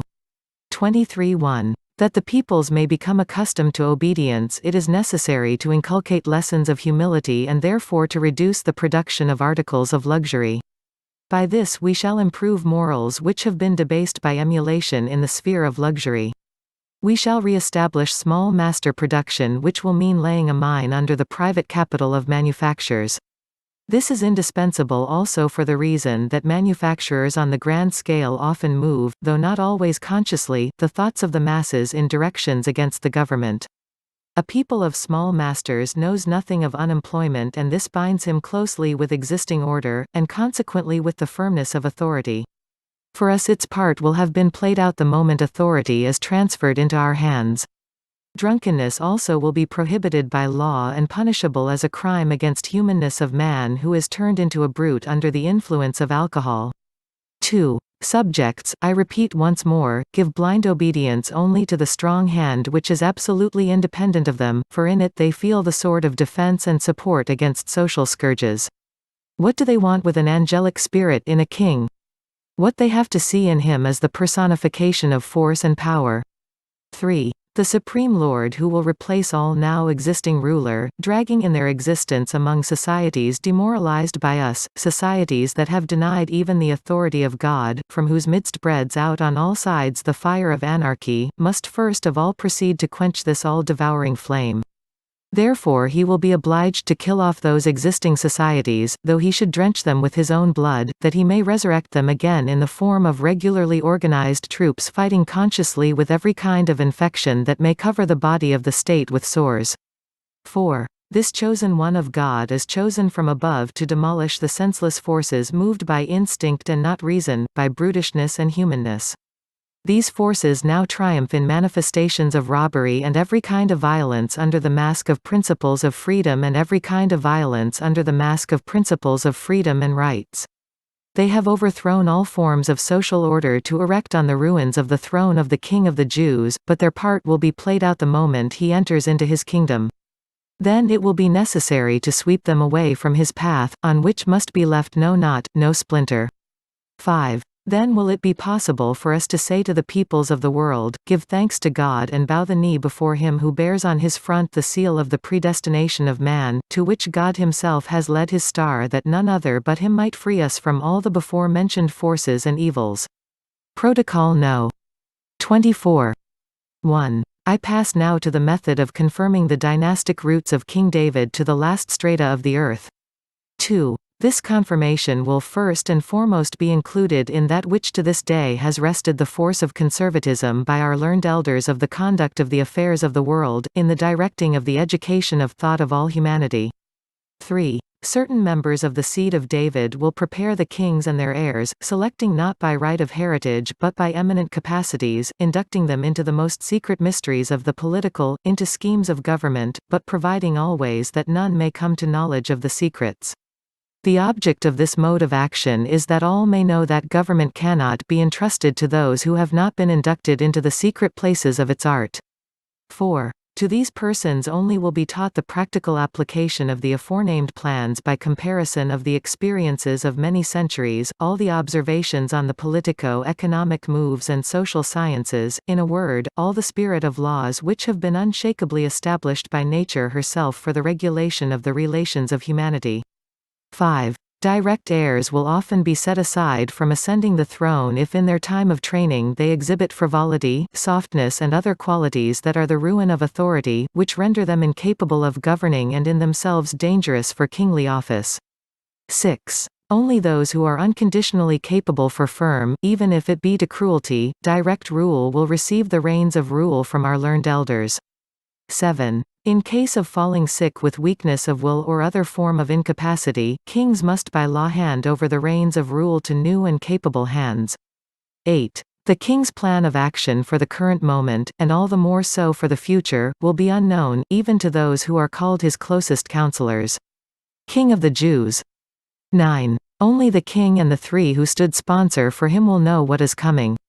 10. In the person of the king who with unbending will is master of himself and of humanity, all will discern as it were fate with its mysterious ways.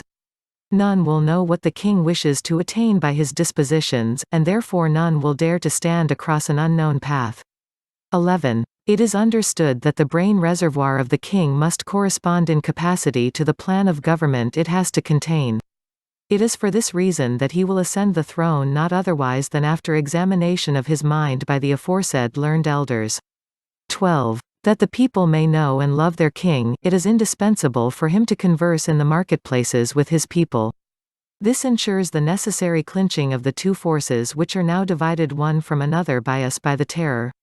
13. This terror was indispensable for us till the time comes for both these forces separately to fall under our influence. 14. The king of the Jews must not be at the mercy of his passions, and especially of sensuality. On no side of his character must he give brute instincts power over his mind. Sensuality worse than all else disorganizes the capacities of the mind and clearness of views, distracting the thoughts to the worst and most brutal side of human activity. 15. The prop of humanity in the person of the Supreme Lord of all the world of the holy seed of David must sacrifice to his people all personal inclinations. 16. Our Supreme Lord must be of an exemplary irreproachable. Protocol No. 4. 1. Every republic passes through several stages.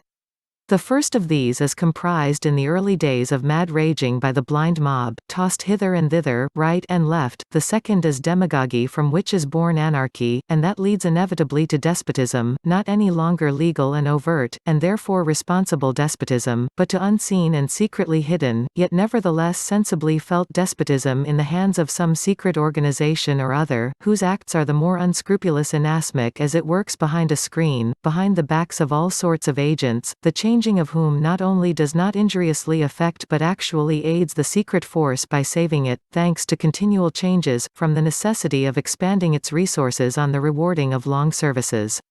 2. Who and what is in a position to overthrow an invisible force? And this is precisely what our force is.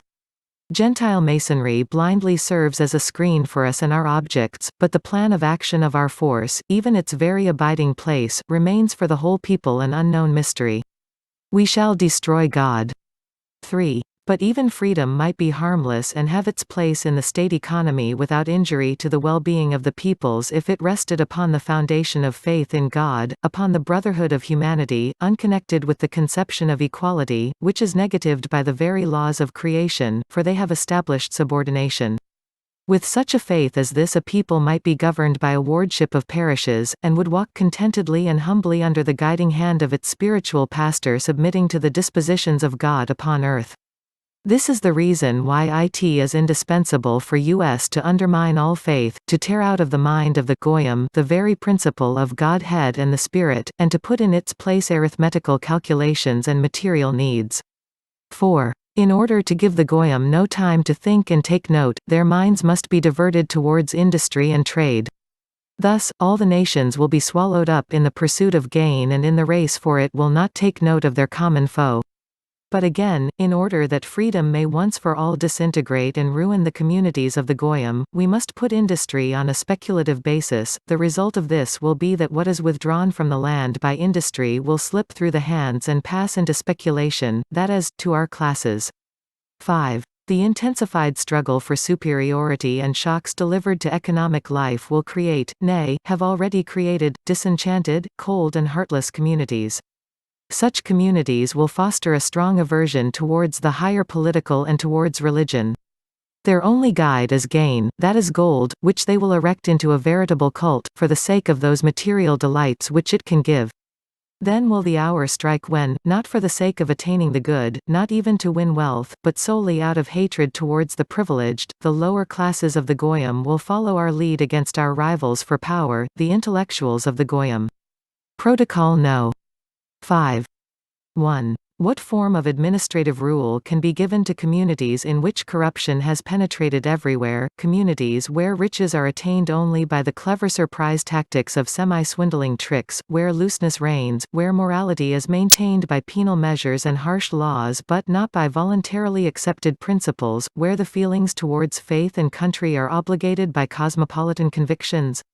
What form of rule is to be given to these communities if not that despotism which I shall describe to you later? We shall create an intensified centralization of government in order to grip in our hands all the forces of the community. We shall regulate mechanically all the actions of the political life of our subjects by new laws. These laws will withdraw one by one all the indulgences and liberties which have been permitted by the Goyim, and our kingdom will be distinguished by a despotism of such magnificent proportions as to be at any moment and in every place in a position to wipe out any Goyim who oppose us by deed or word. 2. We shall be told that such a despotism as I speak of is not consistent with the progress of these days, but I will prove to you that is. 3. In the times when the peoples looked upon kings on their thrones as on a pure manifestation of the will of God, they submitted without a murmur to the despotic power of kings, but from the day when we insinuated into their minds the conception of their own rights they began to regard the occupants of thrones as mere ordinary mortals. The holy unction of the Lord's anointed has fallen from the heads of kings in the eyes of the people, and when we also robbed them of their faith in God, the might of power was flung upon the streets into the place of public proprietorship and was seized by us. Masses led by lies. 4. Moreover, the art of directing masses and individuals by means of cleverly manipulated theory and verbiage, by regulations of life in common and all sorts of other quirks, in all which the Goyim understand nothing, belongs likewise to the specialists of our administrative brain. Reared on analysis, observation, on delicacies of fine calculation, in this species of skill we have no rivals, any more than we have either in the drawing up of plans of political actions and solidarity. In this respect the Jesuits alone might have compared with us, but we have contrived to discredit them in the eyes of the unthinking mob as an overt organization, while we ourselves all the while have kept our secret organization in the shade. However, it is probably all the same to the world who is its sovereign lord, whether the head of Catholicism or our despot of the blood of Zion. But to us, the chosen people, it is very far from being a matter of indifference. 5. For a time perhaps we might be successfully dealt with by a coalition of the Goyim of all the world, but from this danger we are secured by the discord existing among them whose roots are so deeply seated that they can never now be plucked up. We have set one against another the personal and national reckonings of the Goyim, religious and race hatreds, which we have fostered into a huge growth in the course of the past 20 centuries. This is the reason why there is not one state which would anywhere receive support if it were to raise its arm, for every one of them must bear in mind that any agreement against us would be unprofitable to itself. We are too strong, there is no evading our power. The nations cannot come to even an inconsiderable private agreement without our secretly having a hand in it. 6. Per me reges regnant. It is through me that kings reign. And it was said by the prophets that we were chosen by God himself to rule over the whole earth. God has endowed us with genius that we may be equal to our task. Were genius in the opposite camp it would still struggle against us, but even so, a newcomer is no match for the old established settler, the struggle would be merciless between us, such a fight as the world has never seen. And the genius on their side would have arrived too late. All the wheels of the machinery of all states go by the force of the engine, which is in our hands, and that engine of the machinery of states is gold. The science of political economy invented by our learned elders has for long past been giving royal prestige to capital. Monopoly capital. 7. Capital, if it is to cooperate untrammeled, must be free to establish a monopoly of industry and trade. This is already being put in execution by an unseen hand in all quarters of the world. This freedom will give political force to those engaged in industry, and that will help to oppress the people.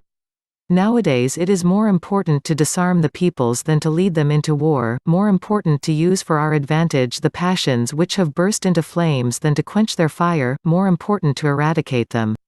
The principal object of our directorate consists in this, to debilitate the public mind by criticism, to lead it away from serious reflections calculated to arouse resistance, to distract the forces of the mind towards a sham fight of empty eloquence. 8. In all ages the people of the world, equally with individuals, have accepted words for deeds, for they are content with a show and rarely pause to note, in the public arena, whether promises are followed by performance. Therefore we shall establish show institutions which will give eloquent proof of their benefit to progress. 9. We shall assume to ourselves the liberal physiognomy of all parties, of all directions, and we shall give that physiognomy a voice in orators. Who will speak so much that they will exhaust the patience of their hearers and produce an abhorrence of oratory. 10. In order to put public opinion into our hands we must bring it into a state of bewilderment by giving expression from all sides to so many contradictory opinions and for such length of time as will suffice to make the goyim lose their heads in the labyrinth and come to see that the best thing is to have no opinion of any kind in matters political, which it is not given to the public to understand, because they are understood only by him who guides the public. This is the first secret.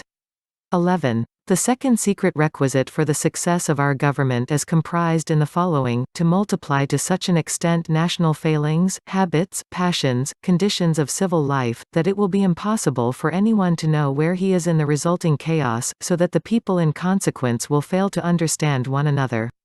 This measure will also serve us in another way, namely, to sow discord in all parties, to dislocate all collective forces which are still unwilling to submit to us, and to discourage any kind of personal initiative which might in any degree hinder our affair.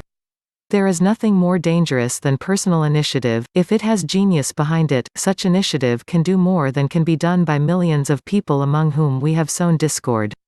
We must so direct the education of the goyim communities that whenever they come upon a matter requiring initiative they may drop their hands in despairing impotence.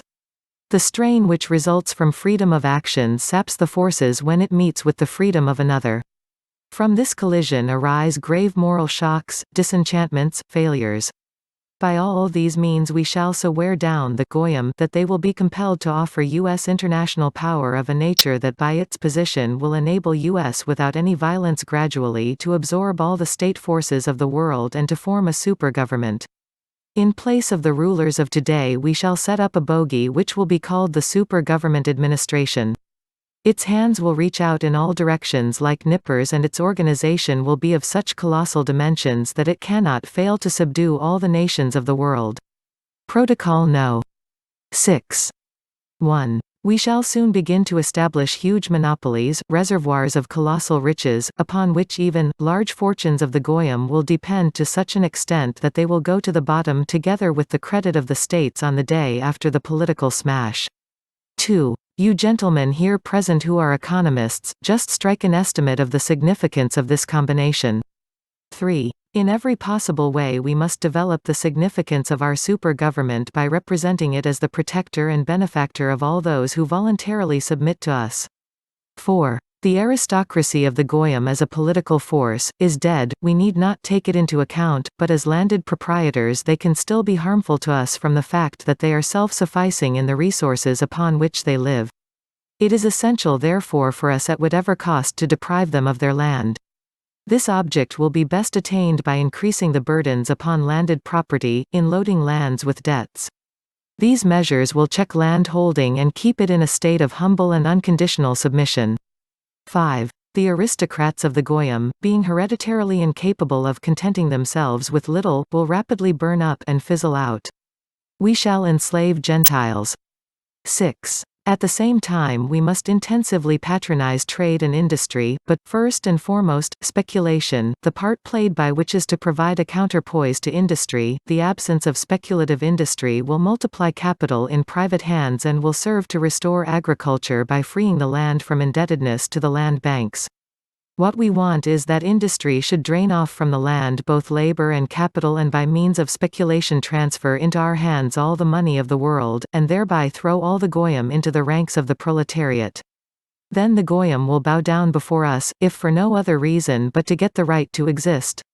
7. To complete the ruin of the industry of the goyim we shall bring to the assistance of speculation the luxury which we have developed among the goyim, that greedy demand for luxury which is swallowing up everything. We shall raise the rate of wages which, however, will not bring any advantage to the workers, for, at the same time, we shall produce a rise in prices of the first necessaries of life, alleging that it arises from the decline of agriculture and cattle breeding. We shall further undermine artfully and deeply sources of production, by accustoming the workers to anarchy and to drunkenness and side by side therewith taking all measure to extirpate from the face of the earth all the educated forces of the goyim. 8. In order that the true meaning of things may not strike the goyim before the proper time we shall mask it under an alleged ardent desire to serve the working classes and the great principles of political economy about which our economic theories are carrying on an energetic propaganda. Protocol No. 7. 1. The intensification of armaments, the increase of police forces, are all essential for the completion of the aforementioned plans. What we have to get at is that there should be in all the states of the world, besides ourselves, only the masses of the proletariat, a few millionaires devoted to our interests, police and soldiers. 2. Throughout all Europe, and by means of relations with Europe, in other continents also, we must create ferments, discords and hostility. Therein we gain a double advantage. In the first place we keep in check all countries, for they will know that we have the power whenever we like to create disorders or to restore order. All these countries are accustomed to see in us an indispensable force of coercion. In the second place, by our intrigues we shall tangle up all the threads which we have stretched into the cabinets of all states by means of the political, by economic treaties, or loan obligations. In order to succeed in this we must use great cunning and penetration during negotiations and agreements, but, as regards what is called the official language, we shall keep to the opposite tactics and assume the mask of honesty and complacency. In this way the peoples and governments of the goyim, whom we have taught to look only at the outside whatever we present to their notice, will still continue to accept us as the benefactors and saviors of the human race. Universal war. 3. We must be in a position to respond to every act of opposition by war with the neighbors of that country which dares to oppose us, but if these neighbors should also venture to stand collectively together against us, then we must offer resistance by a universal war. 4. The principal factor of success in the political is the secrecy of its undertakings. The word should not agree with the deeds of the diplomat. 5. We must compel the governments of the goyim to take action in the direction favored by our widely conceived plan, already approaching the desired consummation, by what we shall represent as public opinion, secretly promoted by us through the means of that so-called great power, the press, which, with a few exceptions that may be disregarded, is already entirely in our hands. In a word, to sum up our system of keeping the governments of the goyim in Europe in check, we shall show our strength to one of them by terrorist attempts and to all, if we allow the possibility of a general rising against us, we shall respond with the guns of America or China or Japan. Protocol No. 8. 1. We must arm ourselves with all the weapons which our opponents might employ against us. We must search out in the very finest shades of expression and the knotty points of the lexicon of law justification for those cases where we shall have to pronounce judgments that might appear abnormally audacious and unjust, for it is important that these resolutions should be set forth in expressions that shall seem to be the most exalted moral principles cast into legal form. Our directorate must surround itself with all these forces of civilization among which it will have to work. It will surround itself with publicists, practical jurists, administrators, diplomats and, finally, with persons prepared by a special super-educational training in our special schools. These persons will have consonance of all the secrets of the social structure, they will know all the languages that can be made up by political alphabets and words, they will be made acquainted with the whole underside of human nature, with all its sensitive chords on which they will have to play. These chords are the cast of mind of the Goyim, their tendencies, shortcomings, vices and qualities, the particularities of classes and conditions. Needless to say that the talented assistants of authority, of whom I speak, will be taken not from among the Goyim, who are accustomed to perform their administrative work without giving themselves the trouble to think what its aim is, and never consider what it is needed for. The administrators of the Goyim sign papers without reading them, and they serve either for mercenary reasons or from ambition. 2. We shall surround our government with a whole world of economists. That is the reason why economic sciences form the principal subject of the teaching given to the Jews. Around us again will be a whole constellation of bankers, industrialists, capitalists and, the main thing, millionaires, because in substance everything will be settled by the question of figures. 3. For a time, until there will no longer be any risk in entrusting responsible posts in our state to our brother Jews, we shall put them in the hands of persons whose past and reputation are such that between them and the people lies an abyss, persons who, in case of disobedience to our instructions, must face criminal charges or disappear, this in order to make them defend our interests to their last gasp. Protocol No. 9. 1. In applying our principles, let attention be paid to the character of the people in whose country you live and act, a general, identical application of them, until such time as the people shall have been re-educated to our pattern, cannot have success. But by approaching their application cautiously you will see that not a decade will pass before the most stubborn character will change and we shall add a new people to the ranks of those already subdued by us. 2. The words of the liberal, which are in effect the words of our Masonic watchword, namely, liberty, equality, fraternity, will, when we come into our kingdom, be changed by us into words no longer of a watchword, but only an expression of idealism, namely, into the right of liberty, the duty of equality, the ideal of brotherhood. That is how we shall put it, and so we shall catch the bull by the horns. De facto we have already wiped out every kind of rule except our own, although de jure there still remain a good many of them. Nowadays, if any states raise a protest against us it is only pro forma at our discretion and by our direction, for their anti-Semitism is indispensable to us for the management of our lesser brethren. I will not enter into further explanations, for this matter has formed the subject of repeated discussions amongst us. Jewish superstate. 3. For us there are not checks to limit the range of our activity. Our super-government subsists in extra-legal conditions which are described in the accepted terminology by the energetic and forcible word, dictatorship. I am in a position to tell you with a clear conscience that at the proper time we, the lawgivers, shall execute judgment and sentence, we shall slay and we shall spare, we, as head of all our troops, are mounted on the steed of the leader. We rule by force of will, because in our hands are the fragments of a once powerful party, now vanquished by us. And the weapons in our hands are limitless ambitions, burning greediness, merciless vengeance, hatreds and malice. 4. It is from us that the all-engulfing terror proceeds. We have in our service persons of all opinions, of all doctrines, restorating monarchists, demagogues, socialists, communists, and utopian dreamers of every kind. We have harnessed them all to the task, each one of them on his own account is boring away at the last remnants of authority, is striving to overthrow all established form of order. By these acts all states are in torture, they exhort to tranquility, are ready to sacrifice everything for peace, but we will not give them peace until they openly acknowledge our international super-government, and with submissiveness. 5. The people have raised a howl about the necessity of settling the question of socialism by way of an international agreement. Division into fractional parties has given them into our hands, for, in order to carry on a contested struggle one must have money, and the money is all in our hands.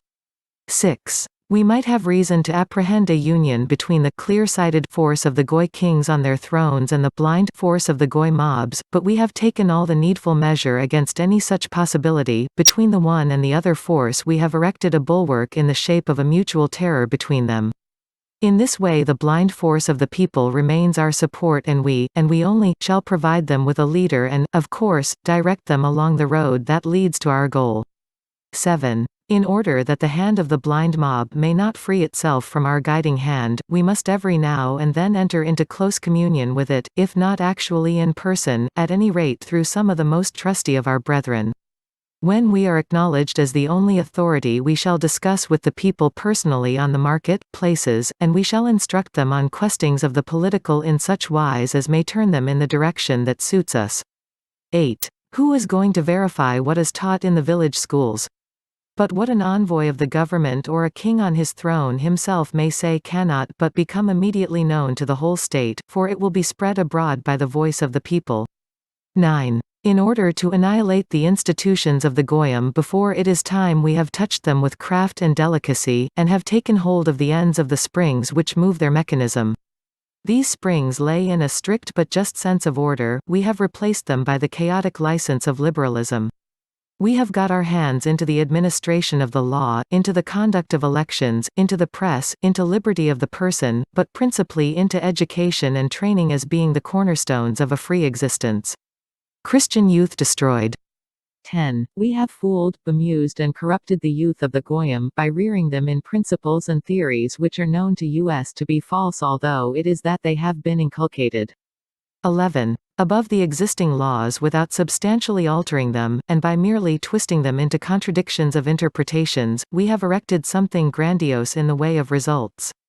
These results found expression in the fact that the interpretations masked the law, afterwards they entirely hid them from the eyes of the governments owing to the impossibility of making anything out of the tangled web of legislation. 12. This is the origin of the theory of course of arbitration.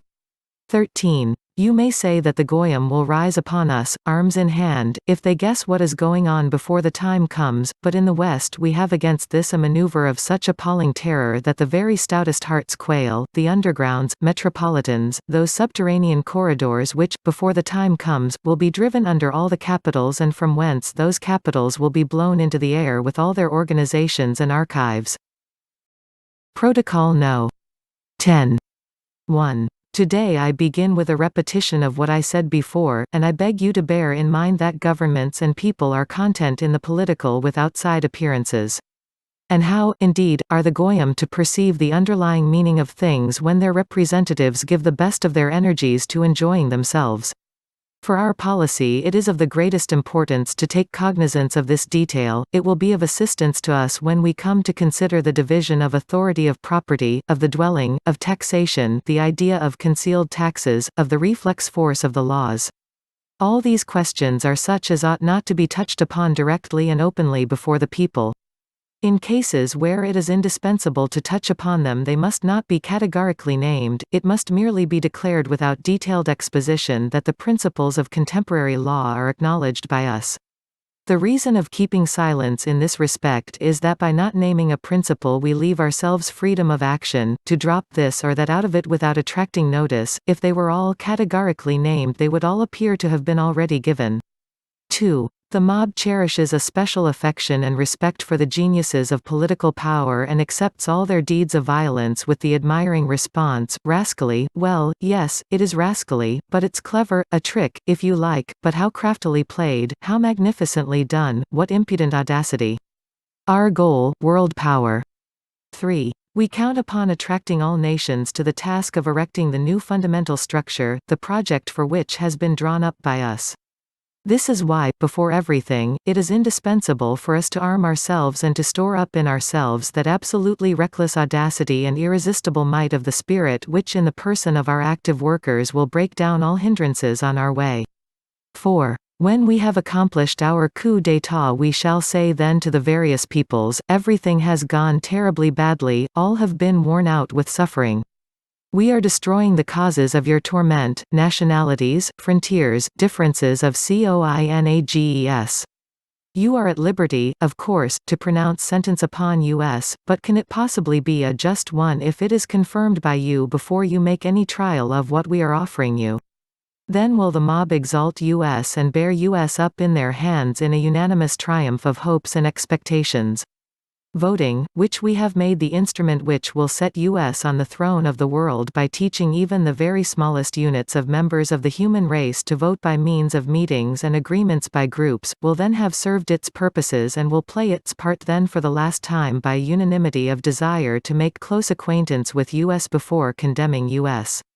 5. To secure this we must have everybody vote without distinction of classes and qualifications, in order to establish an absolute majority, which cannot be got from the educated propertied classes.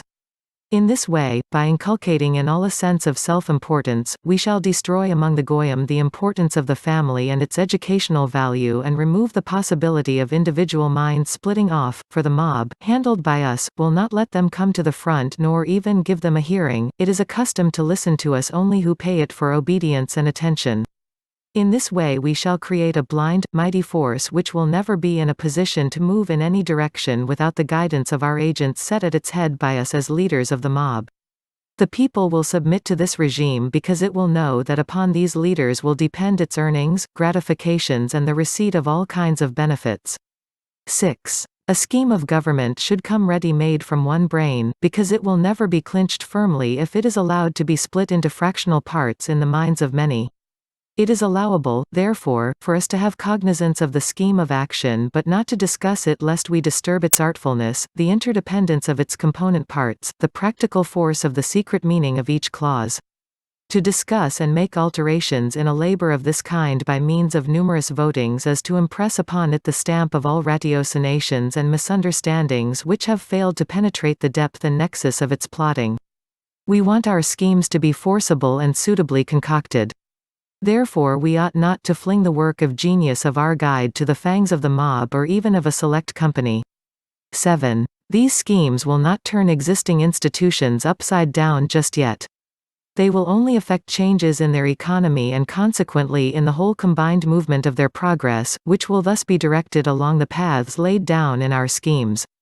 Poison of liberalism. 8. Under various names there exists in all countries approximately one and the same thing.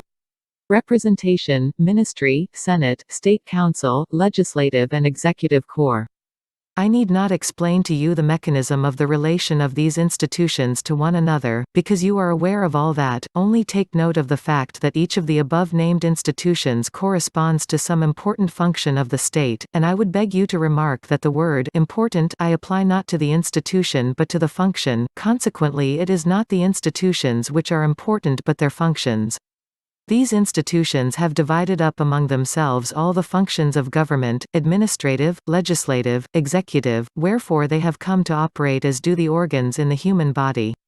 If we injure one part in the machinery of state, the state falls sick, like a human body, and will die. 9. When we introduced into the state organism the poison of liberalism, its whole political complexion underwent a change. States have been seized with a mortal illness, blood poisoning. All that remains is to await the end of their death agony. 10. Liberalism produced constitutional states, which took the place of what was the only safeguard of the Goyim, namely, despotism, and a constitution, as you well know, is nothing else but a school of discords, misunderstandings, quarrels, disagreements, fruitless party agitations, party whims, in a word, a school of everything that serves to destroy the personality of state activity. The Tribune of the Talkerics has, no less effectively than the press, condemned the rulers to inactivity and impotence, and thereby rendered them useless and superfluous, for which reason indeed they have been in many countries deposed. Then it was that the era of republics become possible of realization, and then it was that we replaced the ruler by a caricature of a government, by a president, taken from the mob, from the midst of our puppet creatures, our slaves. This was the foundation of the mine which we have laid under the Goy people, I should rather say, under the Goy peoples. We name presidents. 11. In the near future we shall establish the responsibility of presidents. 12. By that time we shall be in a position to disregard forms in carrying through matters for which our impersonal puppet will be responsible. What do we care if the ranks of those striving for power should be thinned, if there should arise a deadlock from the impossibility of finding presidents, a deadlock which will finally disorganize the country? 13. In order that our scheme may produce this result, we shall arrange elections in favor of such presidents as have in their past some dark, undiscovered stain, some Panama or other, then they will be trustworthy agents for the accomplishment of our plans out of fear of revelations and from the natural desire of everyone who has attained power, namely, the retention of the privileges, advantages and honor connected with the office of president. The Chamber of Deputies will provide cover for, will protect, will elect presidents, but we shall take from it the right to propose new, or make changes in existing laws, for this right will be given by us to the responsible president, a puppet in our hands.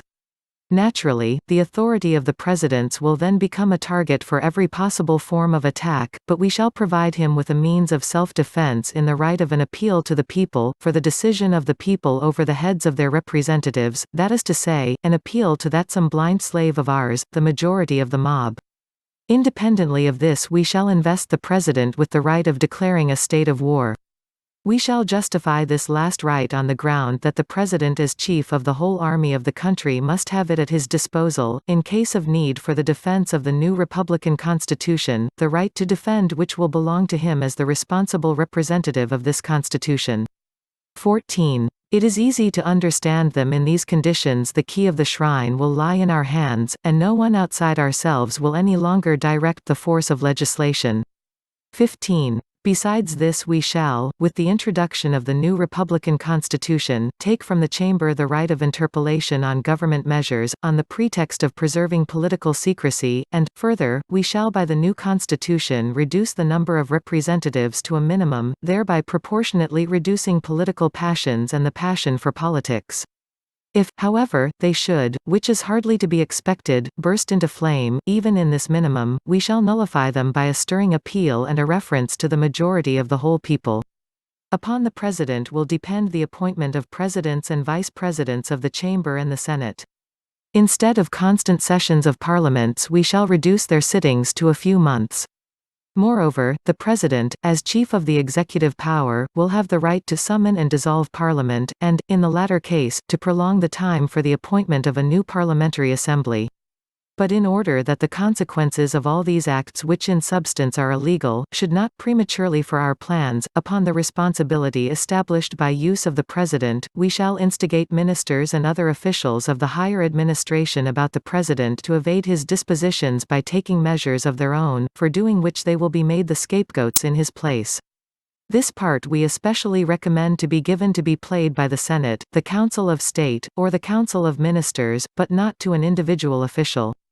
16. The President will, at our discretion, interpret the sense of such of the existing laws as admit of various interpretation. He will further annul them when we indicate to him the necessity to do so. Besides this, he will have the right to propose temporary laws, and even new departures in the government constitutional working, the pretext both for the one and the other being the requirements for the supreme welfare of the state. We shall destroy. 17. By such measure we shall obtain the power of destroying little by little, step by step, all that at the outset when we enter on our rights, we are compelled to introduce into the constitutions of states to prepare for the transition to an imperceptible abolition of every kind of constitution, and then the time has come to turn every form of government into our despotism. 18. The recognition of our despot may also come before the destruction of the Constitution. The moment for this recognition will come when the peoples, utterly wearied by the irregularities and incompetence, a matter which we shall arrange for, of their rulers, will clamor, away with them and give us one king over all the earth who will unite us and annihilate the causes of disorders, frontiers, nationalities, religions, state debts, who will give us peace and quiet which we cannot find under our rulers and representatives. 19. But you yourselves perfectly well know that to produce the possibility of the expression of such wishes by all the nations it is indispensable to trouble in all countries the people's relations with their governments so as to utterly exhaust humanity with dissension, hatred, struggle, envy and even by the use of torture, by starvation, by the inoculation of diseases, by want, so that the Goyim see no other issue than to take refuge in our complete sovereignty in money and in all else. 20. But if we give the nations of the world a breathing space the moment we long for is hardly likely ever to arrive. Protocol No. 11. 1. The State Council has been, as it were, the emphatic expression of the authority of the ruler. It will be, as the show part of the legislative corps, what may be called the editorial committee of the laws and decrees of the ruler. 2. This, then, is the program of the new Constitution.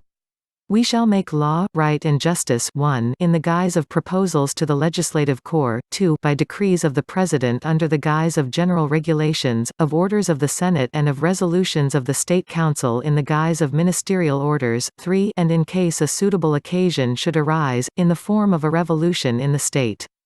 3. Having established approximately the modus agendi, we will occupy ourselves with details of those combinations by which we have still to complete the revolution in the course of the machinery of state in the direction already indicated. By these combinations I mean the freedom of the press, the right of association, freedom of conscience, the voting principle, and many another that must disappear forever from the memory of man, or undergo a radical alteration the day after the promulgation of the new Constitution.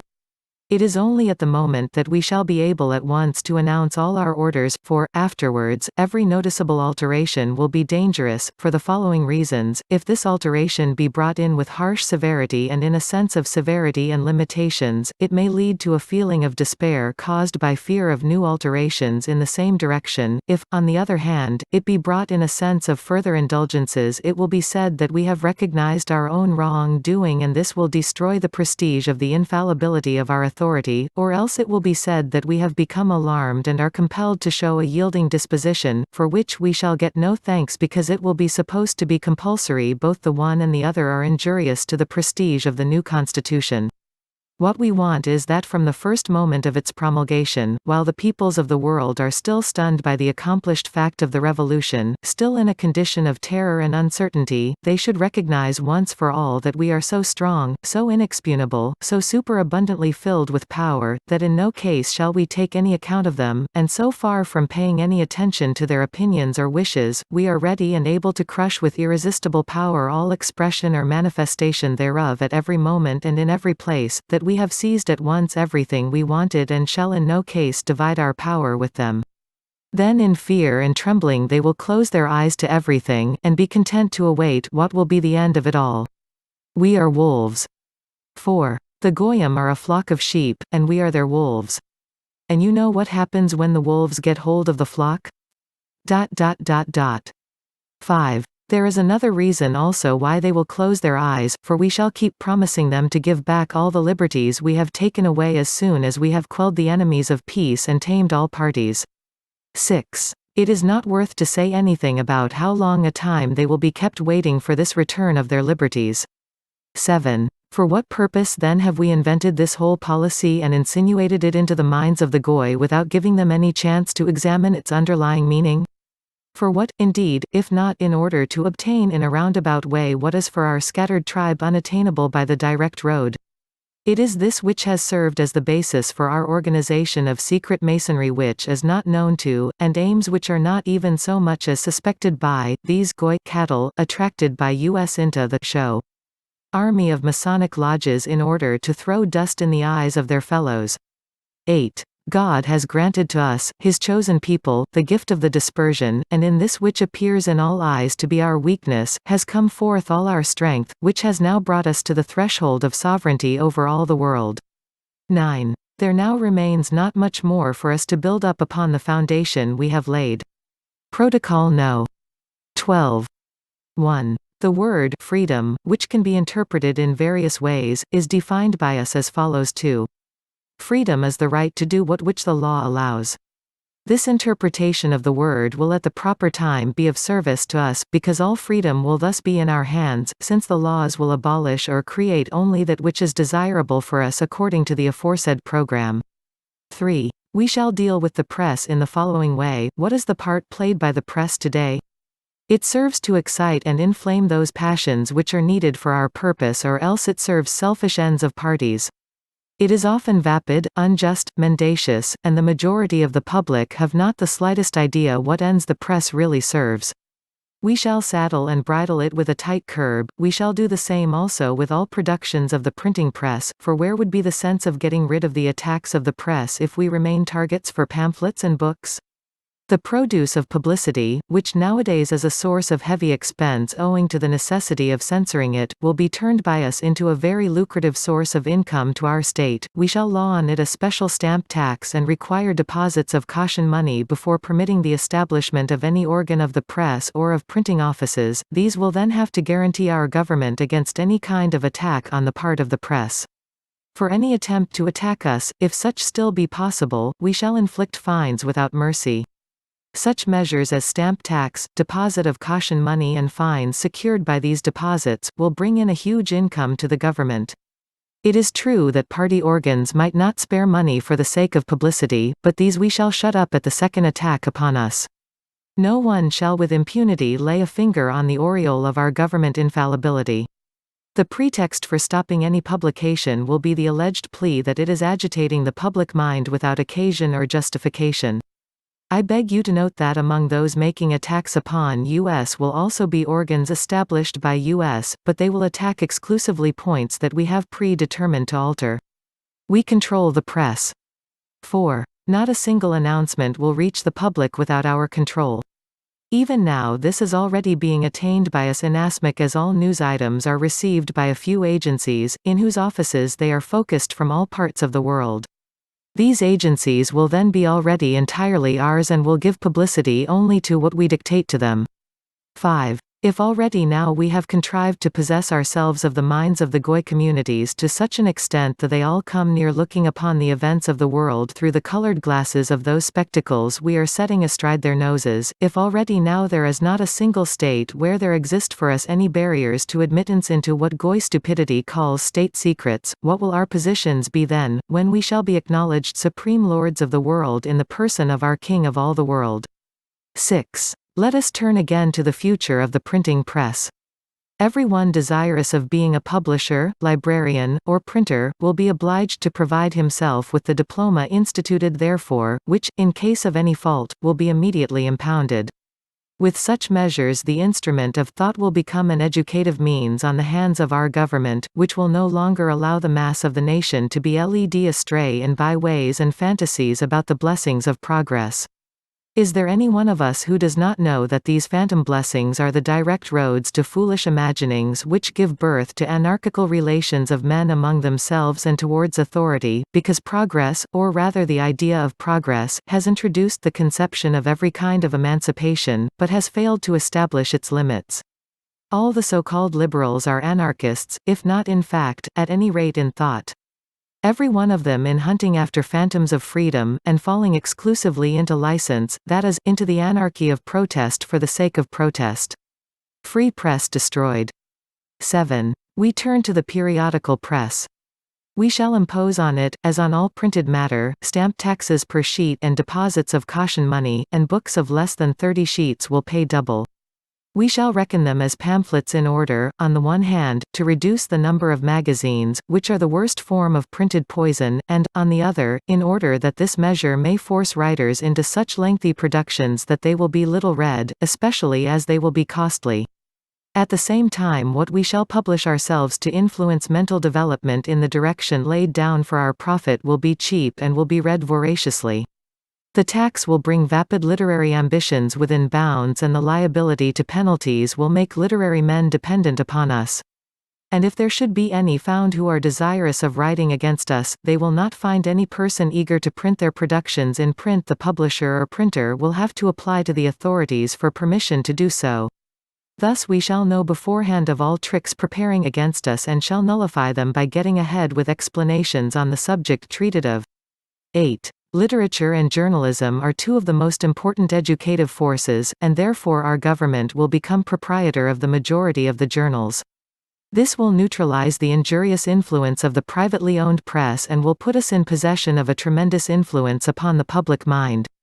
If we give permits for 10 journals, we shall ourselves found 30, and so on in the same proportion. This, however, must in no wise be suspected by the public. For which reason all journals published by us will be of the most opposite, in appearance, tendencies and opinions, thereby creating confidence in us and bringing over to us quite unsuspicious opponents, who will thus fall into our trap and be rendered harmless. 9. In the front rank will stand organs of an official character. They will always stand guard over our interests, and therefore their influence will be comparatively insignificant. 10. In the second rank will be the semi-official organs, whose part it will be to attack the tepid and indifferent. 11. In the third rank we shall set up our own, to all appearance, opposition, which, in at least one of its organs, will present what looks like the very antipodes to us. Our real opponents at heart will accept this simulated opposition as their own and will show us their cards. 12. All our newspapers will be of all possible complexions, aristocratic, republican, revolutionary, even anarchical, for so long, of course, as the Constitution exists. Like the Indian idol, Vishnu, they will have 100 hands, and every one of them will have a finger on any one of the public opinions as required. When a pulse quickens, these hands will lead opinion in the direction of our aims, for an excited patient loses all power of judgment and easily yields to suggestion. Those fools who will think they are repeating the opinion of a newspaper of their own camp will be repeating our opinion or any opinion that seems desirable for us. In the vain belief that they are following the organ of their party, they will, in fact, follow the flag which we hang out for them. 13. In order to direct our newspaper militia in this sense, we must take special and minute care in organizing this matter. Under the title of Central Department of the Press we shall institute literary gatherings at which our agents will, without attracting attention, issue the orders and watchwords of the day. By discussing and controverting, but always superficially, without touching the essence of the matter, our organs will carry on a sham fight fusillade with the official newspapers solely for the purpose of giving occasion for us to express ourselves more fully than could well be done from the outset in official announcements, whenever, of course, that is to our advantage. 14. These attacks upon us will also serve another purpose, namely, that our subjects will be convinced to the existence of full freedom of speech and so give our agents an occasion to affirm that all organs which oppose us are empty babblers, since they are incapable of finding any substantial objections to our orders. Only lies printed. 15. Methods of organization like these, imperceptible to the public eye but absolutely sure, are the best calculated to succeed in bringing the attention and the confidence of the public to the side of our government. Thanks to such methods we shall be in a position, as from time to time may be required, to excite or to tranquilize the public mind on political questions, to persuade or to confuse, printing now truth, now lies, facts or their contradictions, according as they may be well or ill received, always very cautiously feeling our ground before stepping upon it. We shall have a sure triumph over our opponents, since they will not have at their disposition organs of the press in which they can give full and final expression to their views owing to the aforesaid methods of dealing with the press. We shall not even need to refute them except very superficially. 16. Trial shots like these, fired by us in the third rank of our press, in case of need, will be energetically refuted by us in our semi-official organs.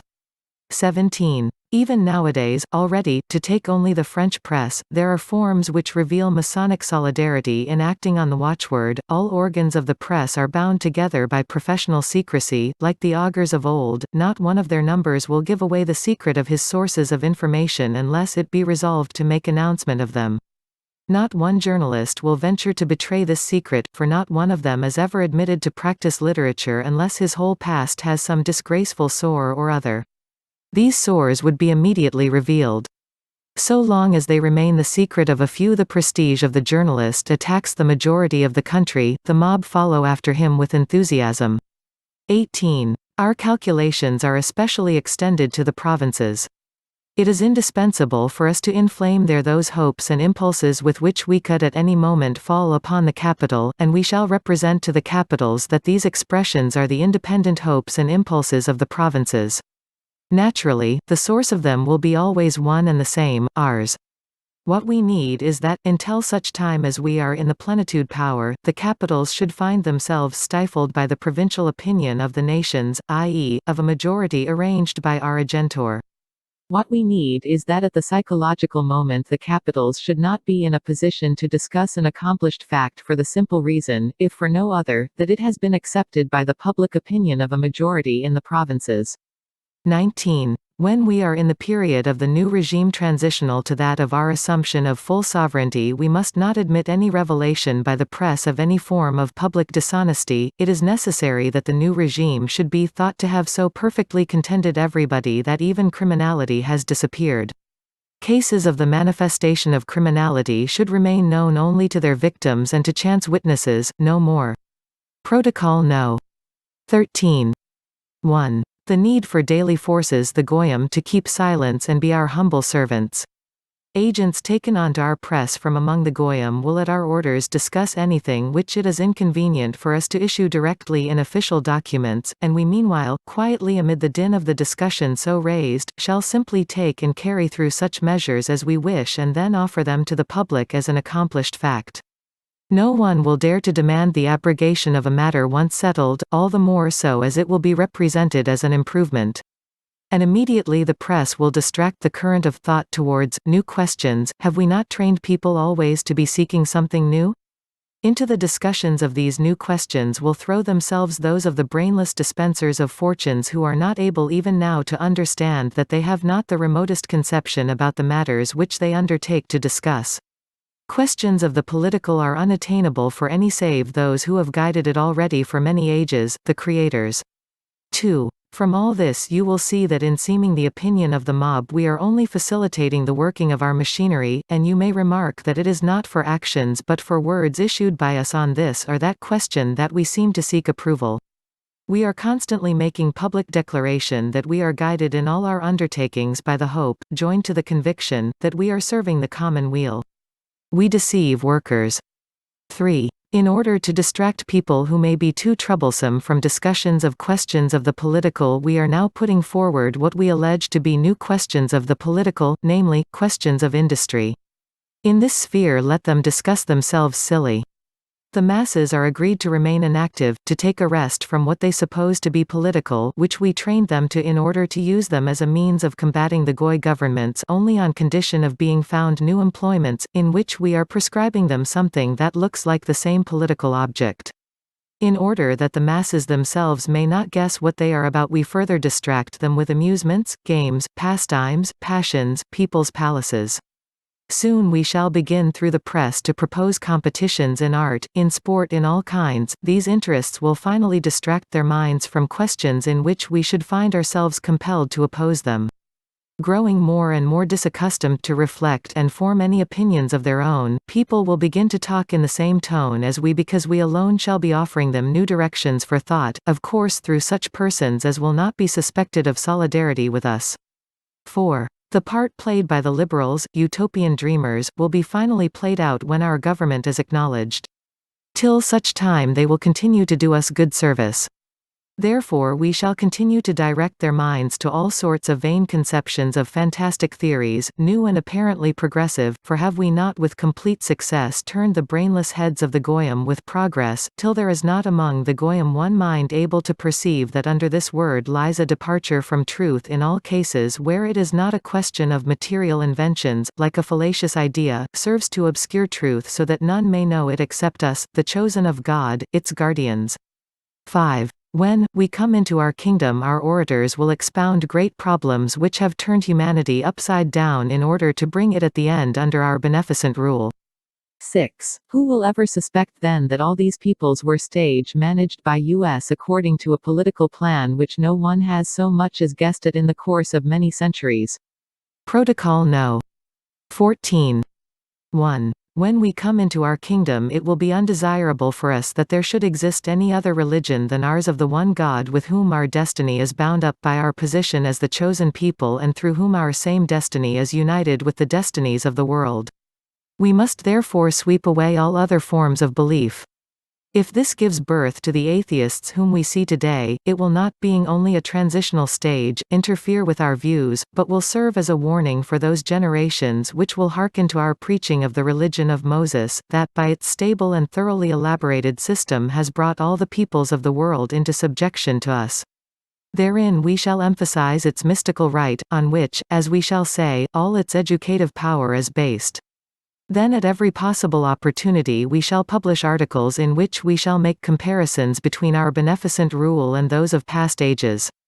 The blessing of tranquility, though it be a tranquility forcibly brought about by centuries of agitation, will throw into higher relief the benefits to which we shall point. The errors of the Goyim governments will be depicted by us in the most vivid hues. We shall implant such an abhorrence of them that the peoples will prefer tranquility in a state of serfdom to those rights of vaunted freedom which have tortured humanity and exhausted the very sources of human existence, sources which have been exploited by a mob of rascally adventurers who know not what they do. Useless changes of forms of government to which we instigated the Goyim when we were undermining their state structures, will have so wearied the peoples by that time that they will prefer to suffer anything under us rather than run the risk of enduring again all the agitations and miseries they have gone through. We shall forbid Christ. 2. At the same time we shall not omit to emphasize the historical mistakes of the Goy governments which have tormented humanity for so many centuries by their lack of understanding of everything that constitutes the true good of humanity in their chase after fantastic schemes of social blessings, and have never noticed that these schemes kept on producing a worse and never a better state of the universal relations which are the basis of human life. 3. The whole force of our principles and methods will lie in the fact that we shall present them and expound them as a splendid contrast to the dead and decomposed old order of things in social life. 4. Our philosophers will discuss all the shortcomings of the various beliefs of the Goyim, but no one will ever bring under discussion our faith from its true point of view, since this will be fully learned by none save ours. Who will never dare to betray its secrets. 5. In countries known as progressive and enlightened we have created a senseless, filthy, abominable literature.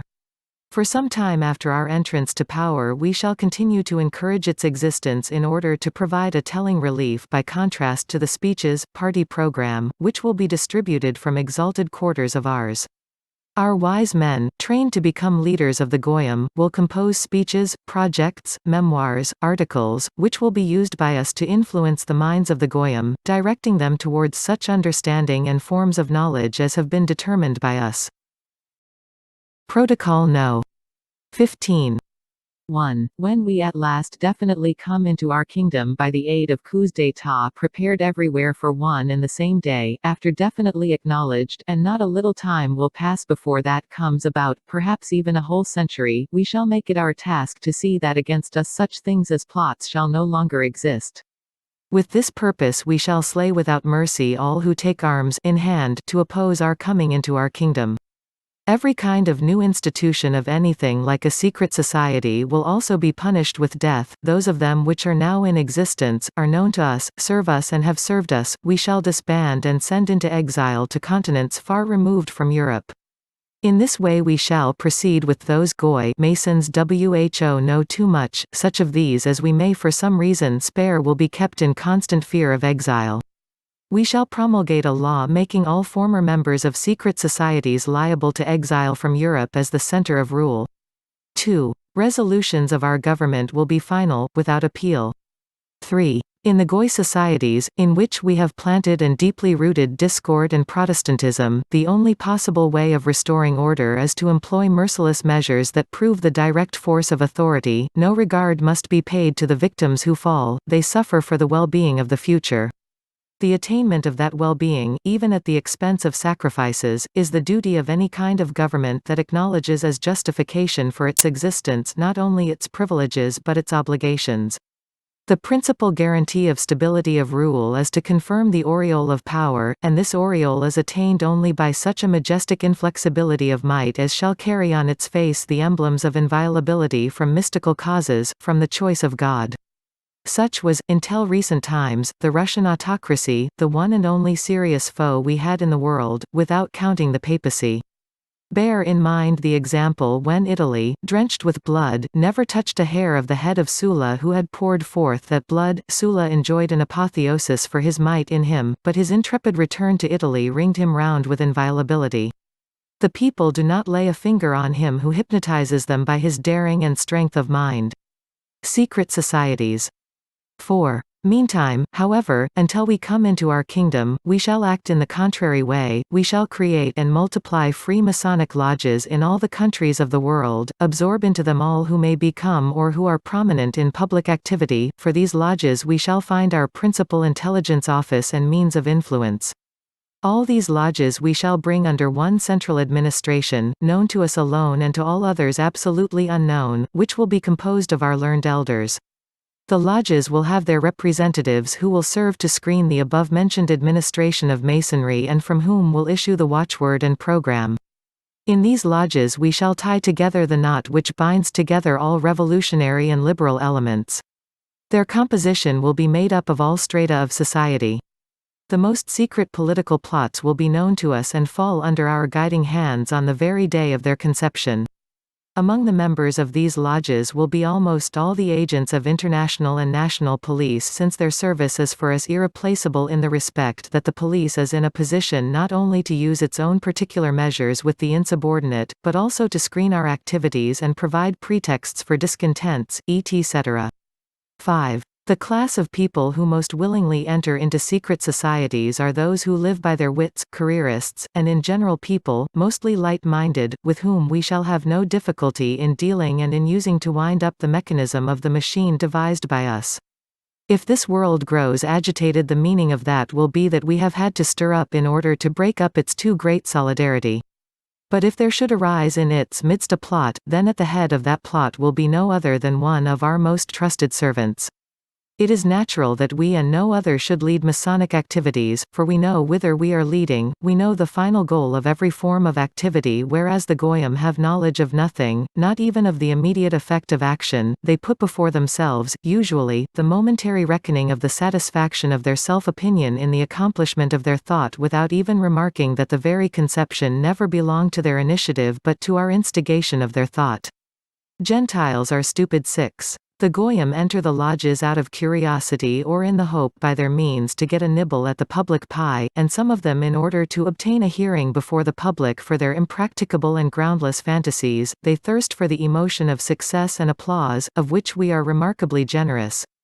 And the reason why we give them this success is to make use of the nigh conceit of themselves to which it gives birth, for that insensibly disposes them to assimilate our suggestions without being on their guard against them, in the fullness of their confidence that it is their own infallibility which is giving utterance to their own thoughts, and that it is impossible for them to borrow those of others. You cannot imagine to what extent the wisest of the Goyim can be brought to a state of unconscious naivete in the presence of this condition of high conceit of themselves, and at the same time how easy it is to take the heart out of them by the slightest ill success, though it be nothing more than the stoppage of the applause they had, and to reduce them to a slavish submission for the sake of winning a renewal of success. By so much as ours disregard success if only they can carry through their plans, by so much the Goyim are willing to sacrifice any plans only to have success. This psychology of theirs materially facilitates for us the task of setting them in the required direction. These tigers in appearance have the souls of sheep, and the wind blows freely through their heads. We have set them on the hobby horse of an idea about the absorption of individuality by the symbolic unit of collectivism. They have never yet, and they never will have, the sense to reflect that this hobby horse is a manifest violation of the most important law of nature, which has established from the very creation of the world one unit unlike another, and precisely for the purpose of instituting individuality. 7. If we have been able to bring them to such a pitch of stupid blindness, is it not a proof, and an amazingly clear proof, of the degree to which the mind of the Goyim is undeveloped in comparison with our mind? This it is, mainly, which guarantees our success. Gentiles are cattle. 8. And how far-seeing were our learned elders in ancient times when they said that to attain a serious end it behooves not to stop at any means or to count the victims sacrificed for the sake of that end. We have not counted the victims of the seed of the Goy cattle, though we have sacrificed many of our own, but for that we have now already given them such a position on the earth as they could not even have dreamed of. The comparatively small numbers of the victims from the number of ours have preserved our nationality from destruction. 9. Death is the inevitable end for all. It is better to bring that end nearer to those who hinder our affairs than to ourselves, to the founders of this affair. We execute Masons in such wise that none save the Brotherhood can ever have a suspicion of it, not even the victims themselves of our death sentence. They all die when required, as if from a normal kind of illness. Knowing this, even the Brotherhood in its turn dare not protest. By such methods we have plucked out of the midst of Masonry the very root of protest against our disposition. While preaching liberalism to the Goy, we at the same time keep our own people and our agents in a state of unquestioningly submission.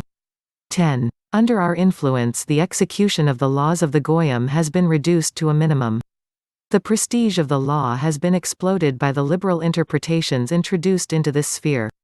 In the most important and fundamental affairs and questions, judges decide as we dictate to them, see matters in the light wherewith we unfold them for the administration of the Goyim, of course, through persons who are our tools, though we do not appear to have anything in common with them, by newspaper opinion or by other means. Even senators and the higher administration accept our counsels.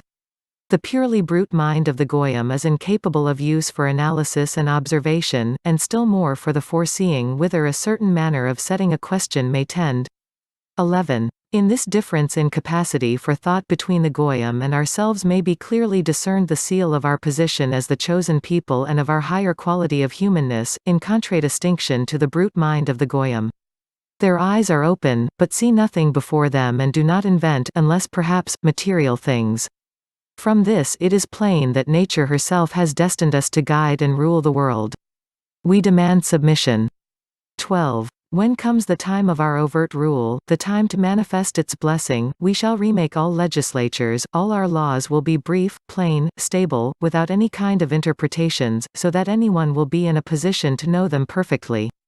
The main feature which will run right through them is submission to orders, and this principle will be carried to a grandiose height. Every abuse will then disappear in consequence of the responsibility of all down to the lowest unit before the higher authority of the representative of power. Abuses of power subordinate to this last instance will be so mercilessly punished that none will be found anxious to try experiments with their own powers. We shall follow up jealously every action of the administration on which depends the smooth running of the machinery of the state, for slackness in this produces slackness everywhere. Not a single case of illegality or abuse of power will be left without exemplary punishment. 13. Concealment of guilt, connivance between those in the service of the administration, all this kind of evil will disappear after the very first examples of severe punishment. The aureole of our power demands suitable, that is, cruel, punishments for the slightest infringement, for the sake of gain, of its supreme prestige.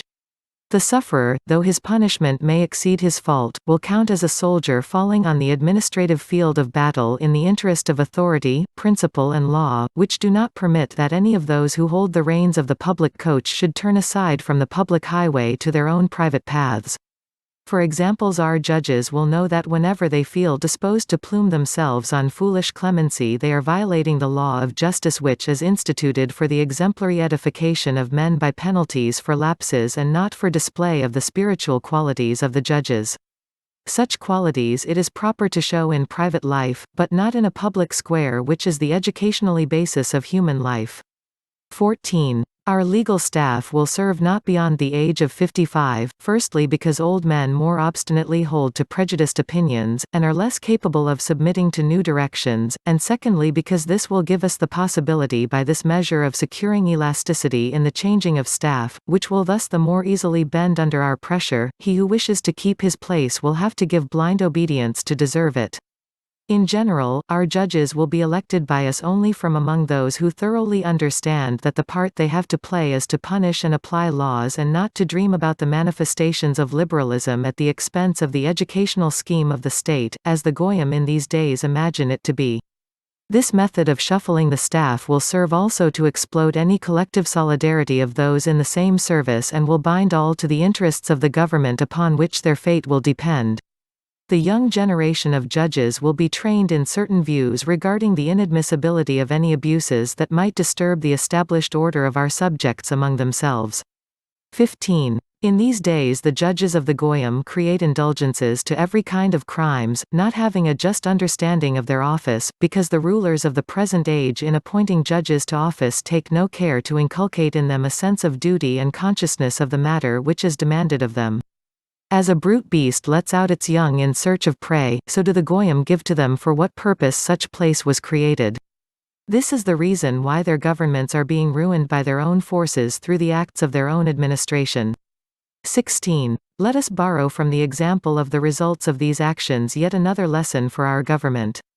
17. We shall root out liberalism from all the important strategic posts of our government on which depends the training of subordinates for our state structure.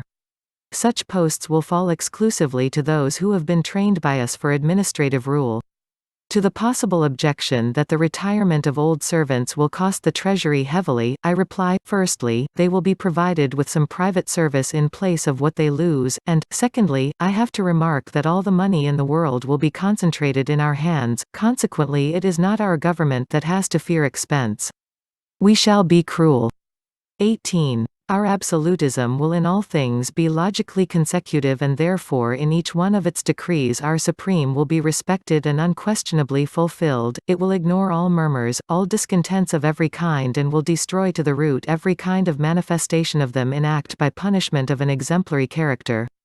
19. We shall abolish the right of cessation, which will be transferred exclusively to our disposal, to the cognizance of him who rules, for we must not allow the conception among the people of a thought that there could be such a thing as a decision that is not right of judges set up by us. If, however, anything like this should occur, we shall ourselves cassate the decision, but inflict therewith such exemplary punishment on the judge for lack of understanding of his duty and the purpose of his appointment as will prevent a repetition of such cases. I repeat that it must be borne in mind that we shall know every step of our administration, which only needs to be closely watched for the people to be content with us, for it has the right to demand from a good government a good official. 20. Our government will have the appearance of a patriarchal paternal guardianship on the part of our ruler. Our own nation and our subjects will discern in his person a father caring for their every need, their every act, their every interrelation as subjects one with another, as well as their relations to the ruler. They will then be so thoroughly imbued with the thought that it is impossible for them to dispense with this wardship and guidance, if they wish to live in peace and quiet, that they will acknowledge the autocracy of our ruler with a devotion bordering on apotheosis, especially when they are convinced that those whom we set up do not put their own in place of authority, but only blindly execute his dictates. They will be rejoiced that we have regulated everything in their lives as is done by wise parents who desire to train children in the cause of duty and submission. For the peoples of the world in regard to the secrets of our polity are ever through the ages only children under age, precisely as are also their governments. 21. As you see, I found our despotism on right and duty. The right to compel the execution of duty is the direct obligation of a government which is a father for its subjects. It has the right of the strong that it may use it for the benefit of directing humanity towards that order which is defined by nature, namely, submission. Everything in the world is in a state of submission, if not to man, then to circumstances or its own inner character, in all cases, to what is stronger. And so shall we be this something stronger for the sake of good. 22. We are obliged without hesitation to sacrifice individuals who commit a breach of established order, for in the exemplary punishment of evil lies a great educational problem. 23. When the King of Israel sets upon his sacred head the crown offered him by Europe, he will become patriarch of the world. The indispensable victims offered by him in consequence of their suitability will never reach the number of victims offered in the course of centuries by the mania of magnificence, the emulation between the Goy governments. 24. Our king will be in constant communion with the peoples, making to them from the tribune speeches which fame will in that same hour distribute over all the world. Protocol No. 16. 1. In order to effect the destruction of all collective forces except ours, we shall emasculate the first stage of collectivism, the universities, by re-educating them in a new direction. Their officials and professors will be prepared for their business by detailed secret programs of action from which they will not with immunity diverge, not by one iota. They will be appointed with especial precaution, and will be so placed as to be wholly dependent upon the government. 2. We shall exclude from the course of instruction state law as also all that concerns the political question. These subjects will be taught to a few dozen of persons chosen for their preeminent capacities from among the number of the initiated. The universities must no longer send out from their halls milksops concocting plans for a constitution, like a comedy or a tragedy, busying themselves with questions of policy in which even their own fathers never had any power of thought. 3. The ill-guided acquaintance of a large number of persons with questions of polity creates utopian dreamers and bad subjects, as you can see for yourselves from the example of the universal education in this direction of the Goyim. We must introduce into their education all those principles which have so brilliantly broken up their order. But when we are in power we shall remove every kind of disturbing subject from the course of education and shall make out of the youth obedient children of authority, loving him who rules as the support and hope of peace and quiet. We shall change history. 4. Classicism is also any form of study of ancient history, in which there are more bad than good examples, we shall replace with the study of the program of the future. We shall erase from the memory of men all facts of previous centuries which are undesirable to us, and leave only those which depict all the errors of the government of the Goyim. The study of practical life, of the obligations of order, of the relations of people one to another, of avoiding bad and selfish examples, which spread the infection of evil, and similar questions of an educative nature, will stand in the forefront of the teaching program, which will be drawn up on a separate plan for each calling or state of life, in no wise generalizing the teaching. This treatment of the question has special importance. 5. Each state of life must be trained within strict limits corresponding to its destination and work in life. The occasional genius has always managed and always will manage to slip through into other states of life, but it is the most perfect folly for the sake of this rare occasional genius to let through into ranks foreign to them the untalented who thus rob of their places who belong to those ranks by birth or employment. You know yourselves in what all this has ended for the Goyim who allowed this crying absurdity. 6. In order that he who rules may be seated firmly in the hearts and minds of his subjects, it is necessary for the time of his activity to instruct the whole nation in the schools and on the market-places about this meaning and his acts and all his beneficent initiatives. 7. We shall abolish every kind of freedom of instruction. Learners of all ages have the right to assemble together with their parents in the educational establishments as it were in a club. During these assemblies, on holidays, teachers will read what will pass as free lectures on questions of human relations, of the laws of examples, of the philosophy of new theories not yet declared to the world. These theories will be raised by us to the stage of a dogma of faith as a traditional stage towards our faith. On the completion of this exposition of our program of action in the present and the future, I will read you the principles of these theories. 8. In a word, knowing by the experience of many centuries that people live and are guided by ideas, that these ideas are imbibed by people only by the aid of education provided with equal success for all ages of growth, but of course by varying methods, we shall swallow up and confiscate to our own use the last scintilla of independence of thought, which we have for long past been directing towards subjects and ideas useful for us. The system of bridling thought is already at work in the so-called system of teaching by object lessons, the purpose of which is to turn the Goyim into unthinking submissive brutes waiting for things to be presented before their eyes in order to form an idea of them. In France, one of our best agents, Bourgeois, has already made public a new program of teaching by object lessons. Protocol No. 17. 1. The practice of advocacy produces men cold, cruel, persistent, unprincipled, who in all cases take up an impersonal, purely legal standpoint. They have the inveterate habit to refer everything to its value for the defense and not to the public welfare of its results. They do not usually decline to undertake any defense whatever, they strive for an acquittal at all costs, cavilling over every petty crux of jurisprudence, and thereby they demoralize justice. For this reason we shall set this profession into narrow frames which will keep it inside this sphere of executive public service. Advocates, equally with judges, will be deprived of the right of communication with litigant, they will receive business only from the court and will study it by notes of report and documents, defending their clients after they have been interrogated in court on facts that have appeared. They will receive an honorarium without regard to the quality of the defense.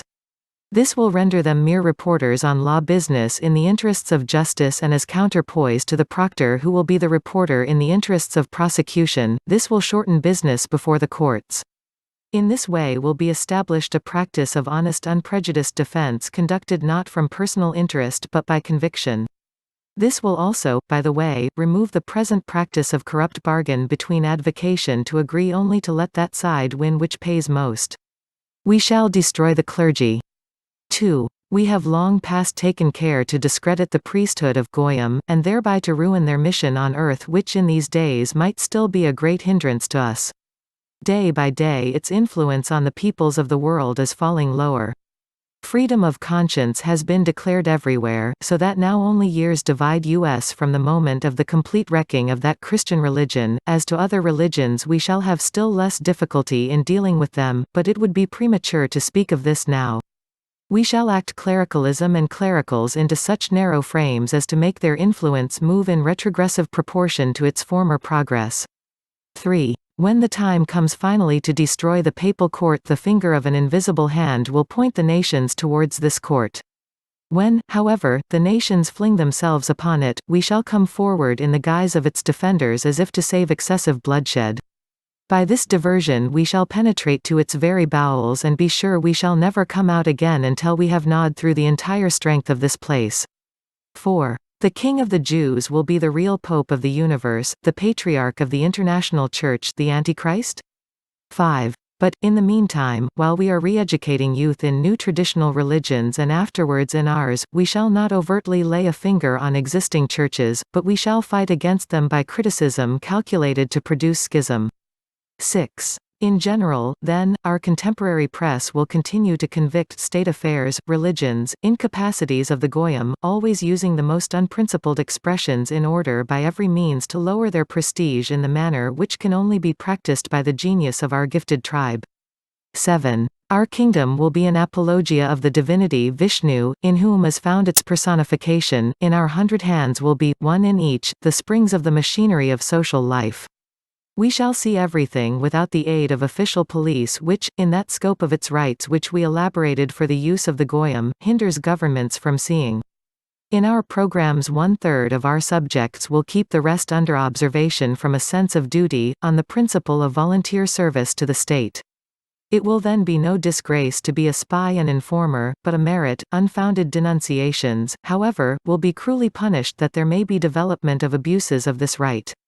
8. Our agents will be taken from the higher as well as the lower ranks of society, from among the administrative class who spend their time in amusements, editors, printers and publishers, booksellers, clerks, and salesmen, workmen, coachmen, lackeys, etc. This body, having no rights and not being empowered to take any action on their own account, and consequently a police without any power, will only witness and report. Verification of their reports and arrests will depend upon a responsible group of controllers of police affairs, while the actual act of arrest will be performed by the gendarmerie and the municipal police. Any person not denouncing anything seen or heard concerning questions of polity will also be charged with and made responsible for concealment, if it be proved that he is guilty of this crime. 9. Just as nowadays our brethren are obliged at their own risk to denounce to the cabal apostates of their own family or members who have been noticed doing anything in opposition to the cabal, so in our kingdom over all the world it will be obligatory for all our subjects to observe the duty of service to the state in this direction. 10. Such an organization will extirpate abuses of authority, of force, of bribery, everything in fact which we by our counsels, by out theories of the superhuman rights of man, have introduced into the customs of the Goyim. But how else were we to procure that increase of causes predisposing to disorders in the midst of their administration?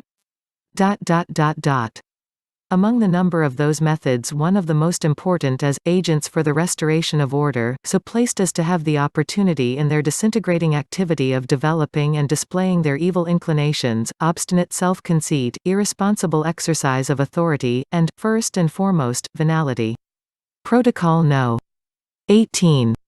1. When it becomes necessary for us to strengthen the strict measures of secret defense, the most fatal poison for the prestige of authority, we shall arrange a simulation of disorders or some manifestation of discontents finding expression through the co-operation of good speakers. Round these speakers will assemble all who are sympathetic to his utterances. This will give us the pretext for domiciliary prerequisitions and surveillance on the part of our servants from among the number of the Goyim police. 2. As the majority of conspirators act of love for the game, for the sake of talking, so, until they commit some overt act we shall not lay a finger on them but only introduce into their midst observation elements. It must be remembered that the prestige of authority is lessened if it frequently discovers conspiracies against itself. This implies a presumption of consciousness of weakness, or, what is still worse, of injustice. You are aware that we have broken the prestige of the Goy kings by frequent attempts upon their lives through our agents, blind sheep of our flock, who are easily moved by a few liberal phrases to crimes provided only they be painted in political colors. We have compelled the rulers to acknowledge their weakness in advertising overt measures of secret defense, and thereby we shall bring the promise of authority to destruction. 3. Our ruler will be secretly protected only by the most insignificant guard, because we shall not admit so much as a thought that there could exist against him any sedition with which he is not strong enough to contend and is compelled to hide from it. 4. If we should admit this thought, as the Goyim have done and are doing, we should ipso facto be signing a death sentence, if not for our ruler, at any rate for his dynasty, at no distant date. Government by fear. 5. According to strictly enforced outward appearances, our ruler will employ his power only for the advantage of the nation and in no wise for his own or dynastic profits. Therefore, with the observance of this decorum, his authority will be respected and guarded by the subjects themselves. It will receive an apotheosis in the admission that with it is bound up the well-being of every citizen of the state, for upon it will depend all order in the common life of the pack. 6. Overt defense of the kind argues weakness in the organization of his strength. 7. Our ruler will always be among the people and be surrounded by a mob of apparently curious men and women, who will occupy the front ranks about him, to all appearance by chance, and will restrain the ranks of the rest out of respect as it will appear for good order. This will show an example of restraint also in others. If a petitioner appears among the people trying to hand a petition and forcing his way through the ranks, the first ranks must receive the petition and before the eyes of the petitioner pass it to the ruler, so that all may know that what is handed in reaches its destination, that consequently, there exists a control of the ruler himself. The aureole of power requires for its existence that the people may be able to say, if the king knew of this, or, the king will hear it. 8. With the establishment of official defense, the mystical prestige of authority disappears, given a certain audacity, and every one counts himself master of it. The sedition-monger is conscious of his strength, and when occasion serves watches for the moment to make an attempt upon authority. For the Goyim we have been preaching something else, but by that very fact we are enabled to see what measures of overt defense have brought them to. 9. Criminals with U.S. will be arrested at the first, more or less, well-grounded suspicion. It cannot be allowed that out of fear of a possible mistake an opportunity should be given of escape to persons suspected of a political lapse of crime, for in these matters we shall be literally merciless. If it is still possible, by stretching a point, to admit a reconsideration of the motive causes in simple crimes, there is no possibility of excuse for persons occupying themselves with questions in which nobody except the government can understand anything. And it is not all governments that understand true policy. Protocol No. 19. 1. If we do not permit any independent dabbling in the political, we shall on the other hand encourage every kind of report or petition with proposals for the government to examine into all kinds of projects for the amelioration of the condition of the people. This will reveal to us the defects or else the fantasies of our subjects, to which we shall respond either by accomplishing them or by a wise rebutment to prove the short-sightedness of one who judges wrongly. 2. Sedition-mongering is nothing more than the yapping of a lap dog at an elephant. For a government well organized, not from the police but from the public point of view, the lap dog yaps at the elephant in entire unconsciousness of its strength and importance. It needs no more than to take a good example to show the relative importance of both, and the lap dogs will cease to yap and will wag their tails the moment they set eyes on an elephant. 3. In order to destroy the prestige of heroism for political crime, we shall send it for trial in the category of thieving, murder, and every kind of abominable and filthy crime. Public opinion will then confuse in its conception of this category of crime with the disgrace attaching to every other and will brand it with the same contempt. 4. We have done our best, and I hope we have succeeded to obtain that the Goyim should not arrive at this means of contending with sedition. It was for this reason that through the press and in speeches, indirectly, in cleverly compiled school books on history, we have advertised the martyrdom alleged to have been accredited by sedition mongers for the idea of the Commonwealth. This advertisement has increased the contingent of liberals and has brought thousands of goyim into the ranks of our livestock cattle. Protocol No. 20. 1. Today we shall touch upon the financial program, which I put off to the end of my report as being the most difficult, the crowning and the decisive point of our plans. Before entering upon it, I will remind you that I have already spoken before by way of a hint when I said that the sum total of our actions is settled by the question of figures. 2. When we come into our kingdom, our autocratic government will avoid, from a principle of self-preservation, sensibly burdening the masses of the people with taxes, remembering that it plays the part of father and protector. But as state organization cost dear, it is necessary nevertheless to obtain the funds required for it. It will, therefore, elaborate with particular precaution the question of equilibrium in this matter. 3. Our rule, in which the king will enjoy the legal fiction that everything in his state belongs to him, which may easily be translated into fact, will be enabled to resort to the lawful confiscation of all sums of every kind for the regulation of their circulation in the state. From this follows that taxation will best be covered by a progressive tax on property. In this manner the dues will be paid without straitening or ruining anybody in the form of a percentage of the amount of property. The rich must be aware that it is their duty to place a part of their superfluities at the disposal of the state, since the state guarantees them security of possession of the rest of their property and the right of honest gains. I say honest, for the control over property will do away with robbery on a legal basis. 4. This social reform must come from above, for the time is ripe for it. It is indispensable as a pledge of peace. We shall destroy capital. 5. The tax upon the poor man is a seed of revolution and works to the detriment of the state, which is hunting after the trifling is missing the big.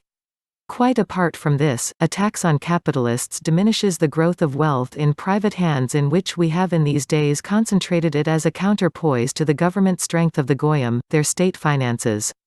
6. A tax increasing in a percentage ratio to capital will give much larger revenue than the present individual or property tax, which is useful to us now for the sole reason that it excites trouble and discontent among the goyim. 7. The force upon which our king will rest consists in the equilibrium and the guarantee of peace, for the sake of which things it is indispensable that the capitalists should yield up a portion of their incomes for the sake of the secure working of the machinery of the state. State needs must be paid by those who will not feel the burden and have enough to take from.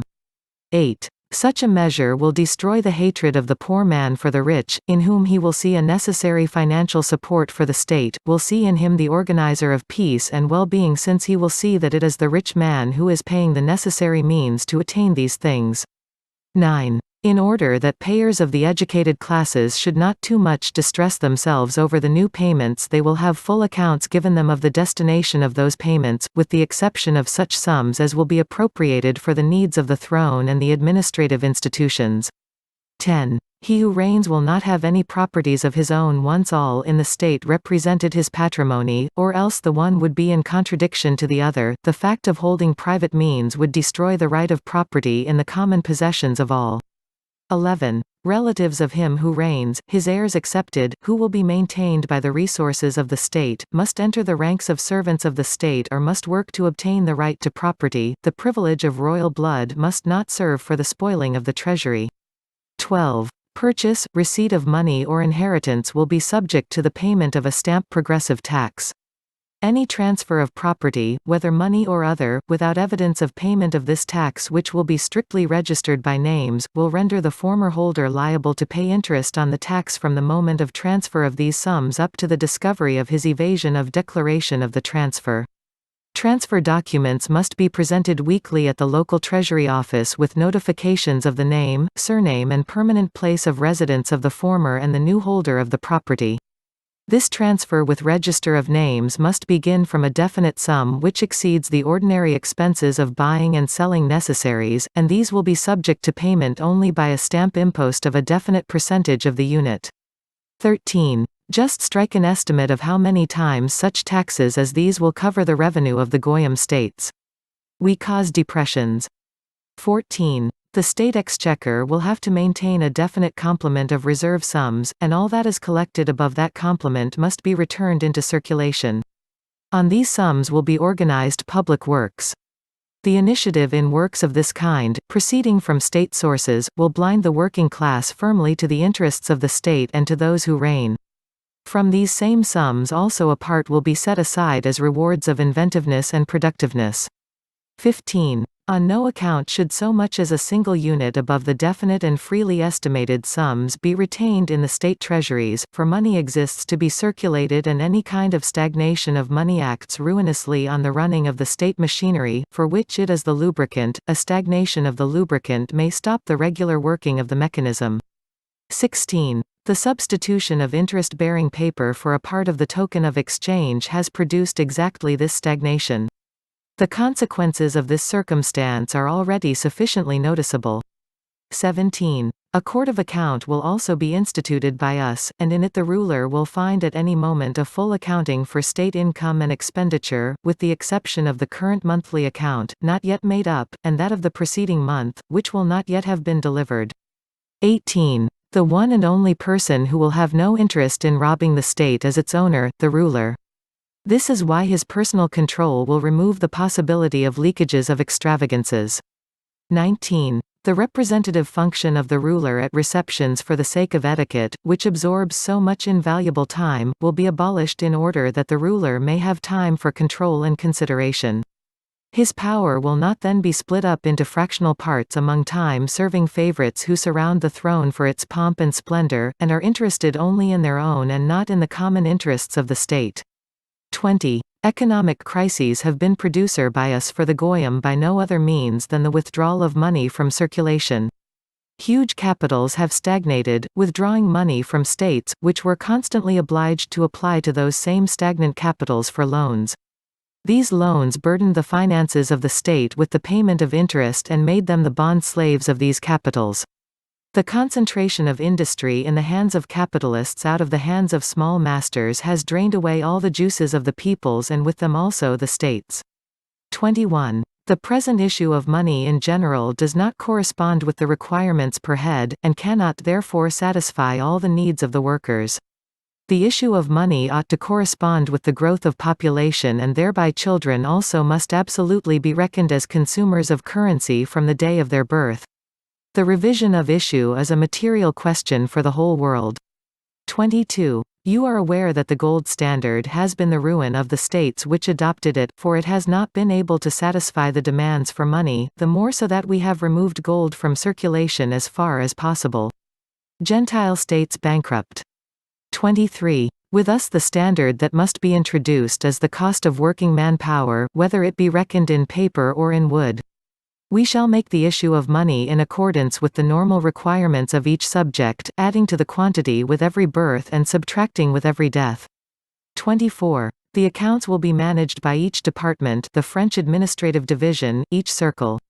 25. In order that there may be no delays in the paying of money for state needs, the sums and terms of such payments will be fixed by decree of the ruler. This will do away with the protection by a ministry of one institution to the detriment of others.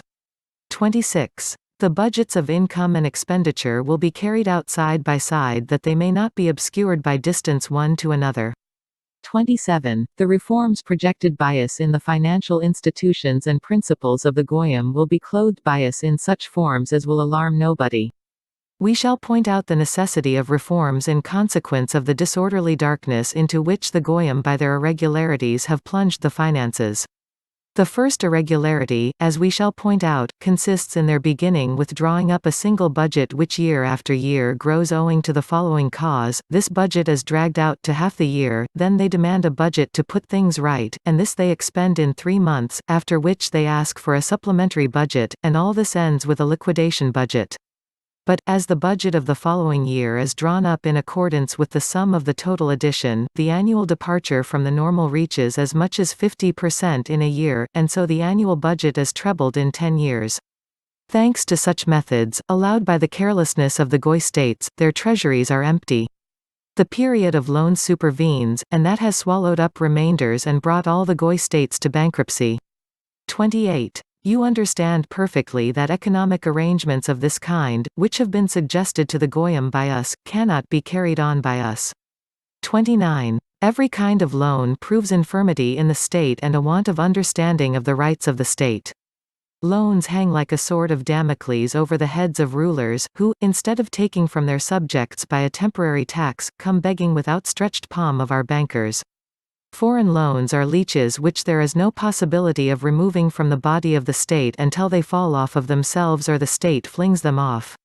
But the Goy states do not tear them off, they go on in persisting in putting more onto themselves so that they must inevitably perish, drained by voluntary bloodletting.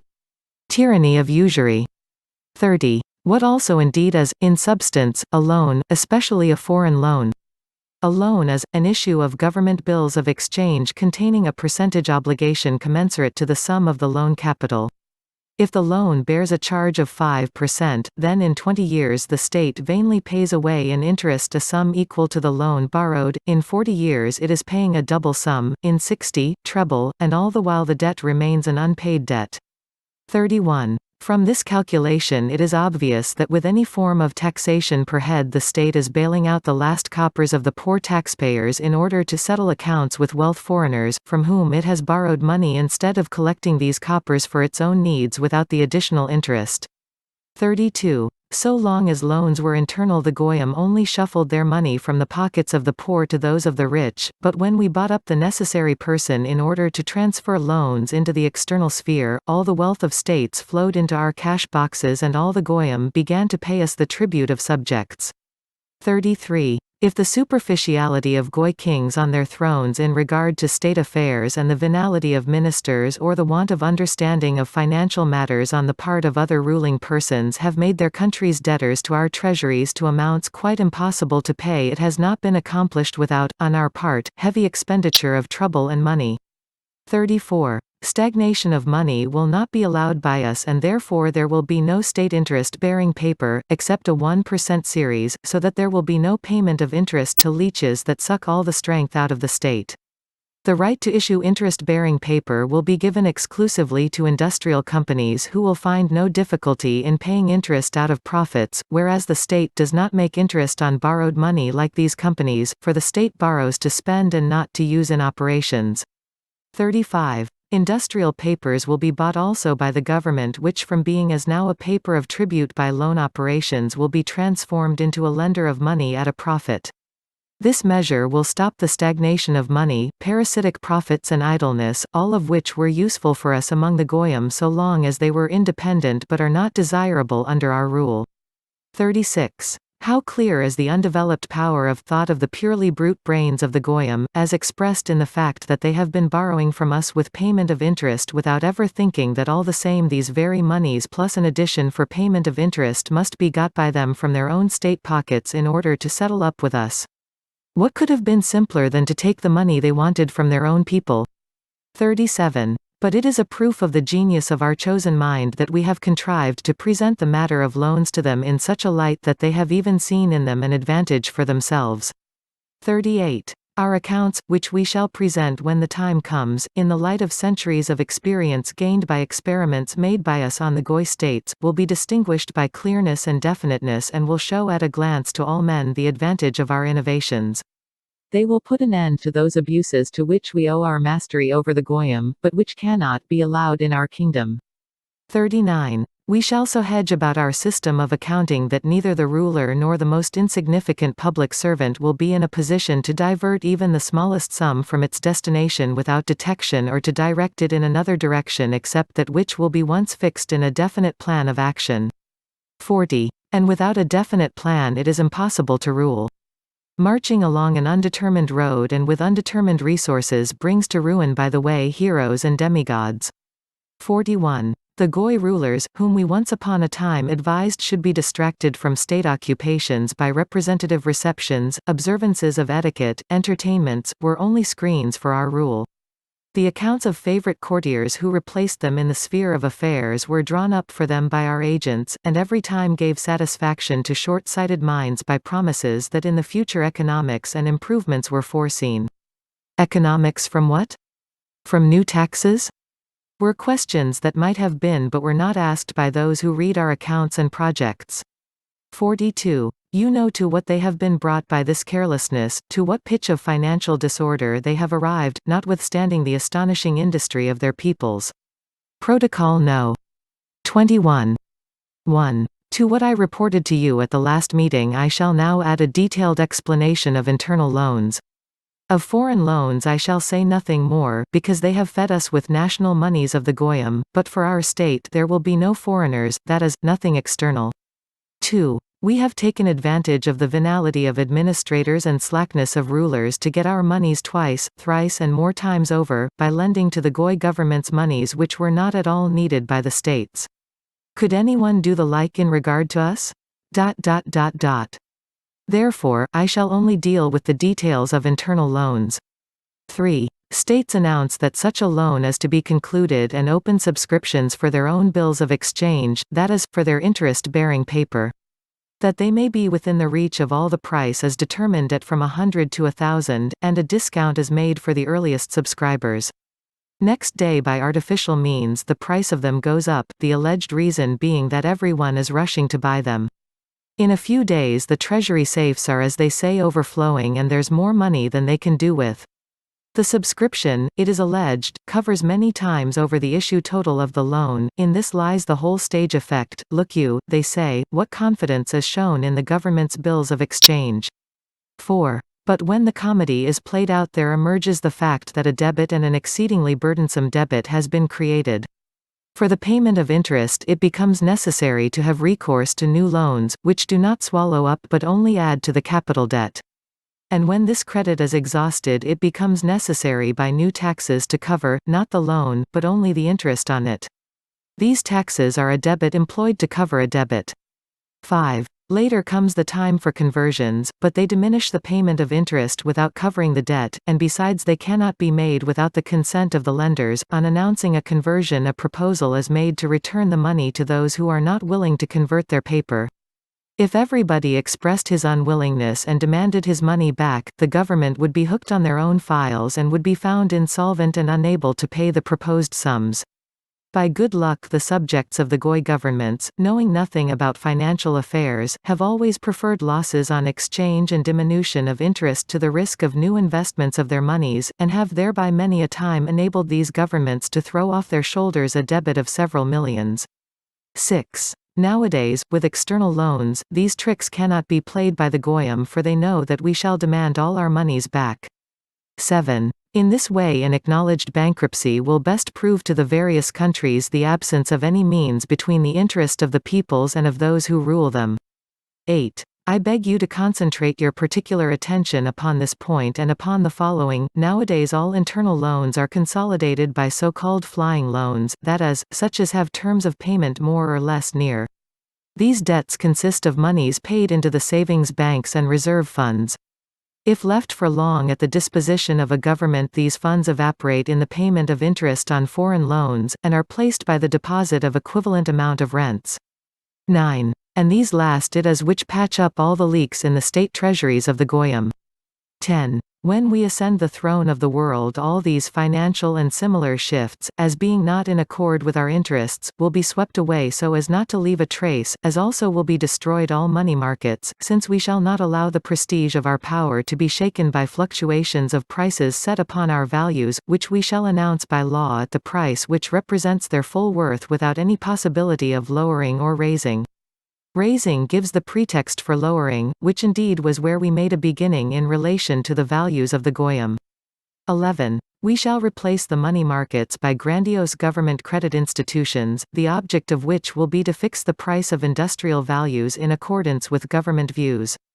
These institutions will be in a position to fling upon the market 500 millions of industrial paper in one day, or to buy up for the same amount. In this way all industrial undertakings will come into dependence upon us. You may imagine for yourselves what immense power we shall thereby secure for ourselves. Protocol No. 22. 1. In all that has so far been reported by me to you, I have endeavored to depict with care the secret of what is coming, of what is past, and of what is going on now, rushing into the flood of the great events coming already in the near future, the secret of our relations to the Goyim and of financial operations. On this subject there remains still a little for me to add. 2. In our hands is the greatest power of our day, gold. In 2 days we can procure from our storehouses any quantity we may please. 3. Surely there is no need to seek further proof that our rule is predestined by God? Surely we shall not fail with such wealth to prove that all that evil which for so many centuries we have had to commit has served at the end of ends the cause of true well-being, the bringing of everything into order? Though it be even by the exercise of some violence, yet all the same it will be established. We shall contrive to prove that we are benefactors who have restored to the rent and mangled earth the true good and also freedom of the person, and therewith we shall enable it to be enjoyed in peace and quiet, with proper dignity of relations, on the condition, of course, of strict observance of the laws established by us. We shall make plain therewith that freedom does not consist in dissipation and in the right of unbridled license any more than the dignity and force of a man do not consist in the right of everyone to promulgate destructive principles in the nature of freedom of conscience, equality and alike, that freedom of the person in no wise consists in the right to agitate oneself and others by abominable speeches before disorderly mobs, and that true freedom consists in the inviolability of the person who honorably and strictly observes all the laws of life in common, that human dignity is wrapped up in consciousness of the rights and also of the absence of rights of each, and not wholly and solely in fantastic imaginings about the subject of one's ego. 4. One authority will be glorious because it will be all-powerful, will rule and guide, and not muddle along after leaders and orators shrieking themselves hoarse with senseless words which they call great principles and which are nothing else, to speak honestly, but utopian. Our authority will be the crown of order, and in that is included the whole happiness of man. The aureole of this authority will inspire a mystical bowing of the knee before it and a reverent fear before it of all the peoples. True force makes no terms with any right, not even with that of God, none dare come near to it so as to take so much as a span from it away. Protocol No. 23:1. That the peoples may become accustomed to obedience, it is necessary to inculcate lessons of humility and therefore to reduce the production of articles of luxury. By this we shall improve morals which have been debased by emulation in the sphere of luxury. We shall re-establish small master production, which will mean laying a mine under the private capital of manufactures. This is indispensable also for the reason that manufacturers on the grand scale often move, though not always consciously, the thoughts of the masses in directions against the government. A people of small masters knows nothing of unemployment, and this binds him closely with existing order, and consequently with the firmness of authority. For us its part will have been played out the moment authority is transferred into our hands. Drunkenness also will be prohibited by law and punishable as a crime against humanness of man who is turned into a brute under the influence of alcohol. 2. Subjects, I repeat once more, give blind obedience only to the strong hand which is absolutely independent of them, for in it they feel the sword of defense and support against social scourges. What do they want with an angelic spirit in a king? What they have to see in him is the personification of force and power. 3. The Supreme Lord who will replace all now existing ruler, dragging in their existence among societies demoralized by us, societies that have denied even the authority of God, from whose midst breads out on all sides the fire of anarchy, must first of all proceed to quench this all-devouring flame. Therefore he will be obliged to kill off those existing societies, though he should drench them with his own blood, that he may resurrect them again in the form of regularly organized troops fighting consciously with every kind of infection that may cover the body of the state with sores. 4. This chosen one of God is chosen from above to demolish the senseless forces moved by instinct and not reason, by brutishness and humanness.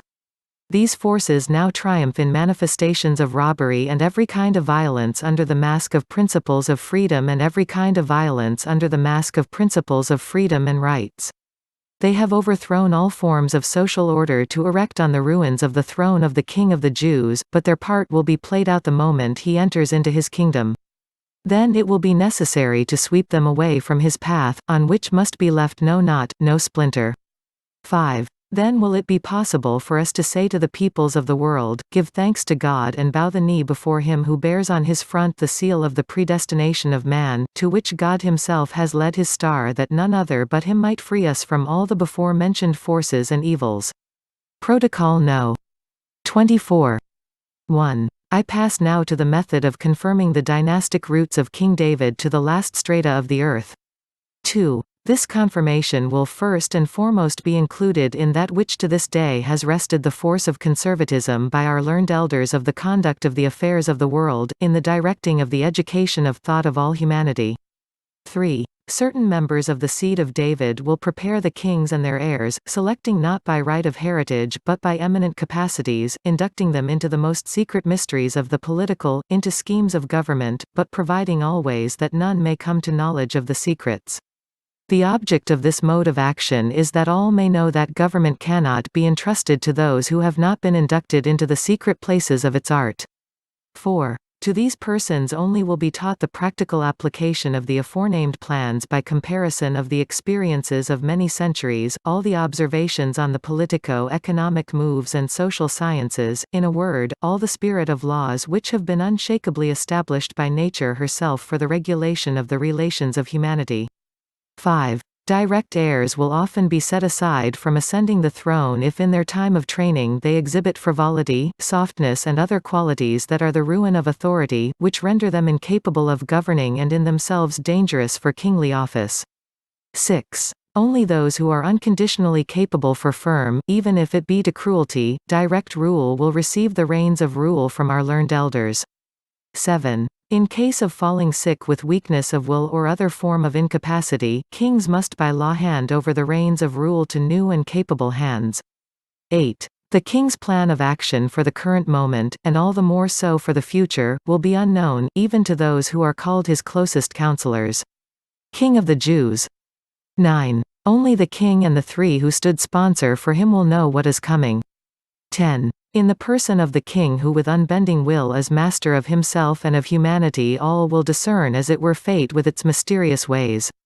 None will know what the king wishes to attain by his dispositions, and therefore none will dare to stand across an unknown path. 11. It is understood that the brain reservoir of the king must correspond in capacity to the plan of government it has to contain. It is for this reason that he will ascend the throne not otherwise than after examination of his mind by the aforesaid learned elders. 12. That the people may know and love their king, it is indispensable for him to converse in the marketplaces with his people. This ensures the necessary clinching of the two forces which are now divided one from another by us by the terror. 13. This terror was indispensable for us till the time comes for both these forces separately to fall under our influence. 14. The king of the Jews must not be at the mercy of his passions, and especially of sensuality. On no side of his character must he give brute instincts power over his mind. Sensuality worse than all else disorganizes the capacities of the mind and clearness of views, distracting the thoughts to the worst and most brutal side of human activity. 15. The prop of humanity in the person of the Supreme Lord of all the world of the holy seed of David must sacrifice to his people all personal inclinations. 16. Our Supreme Lord must be of an exemplary irreproachable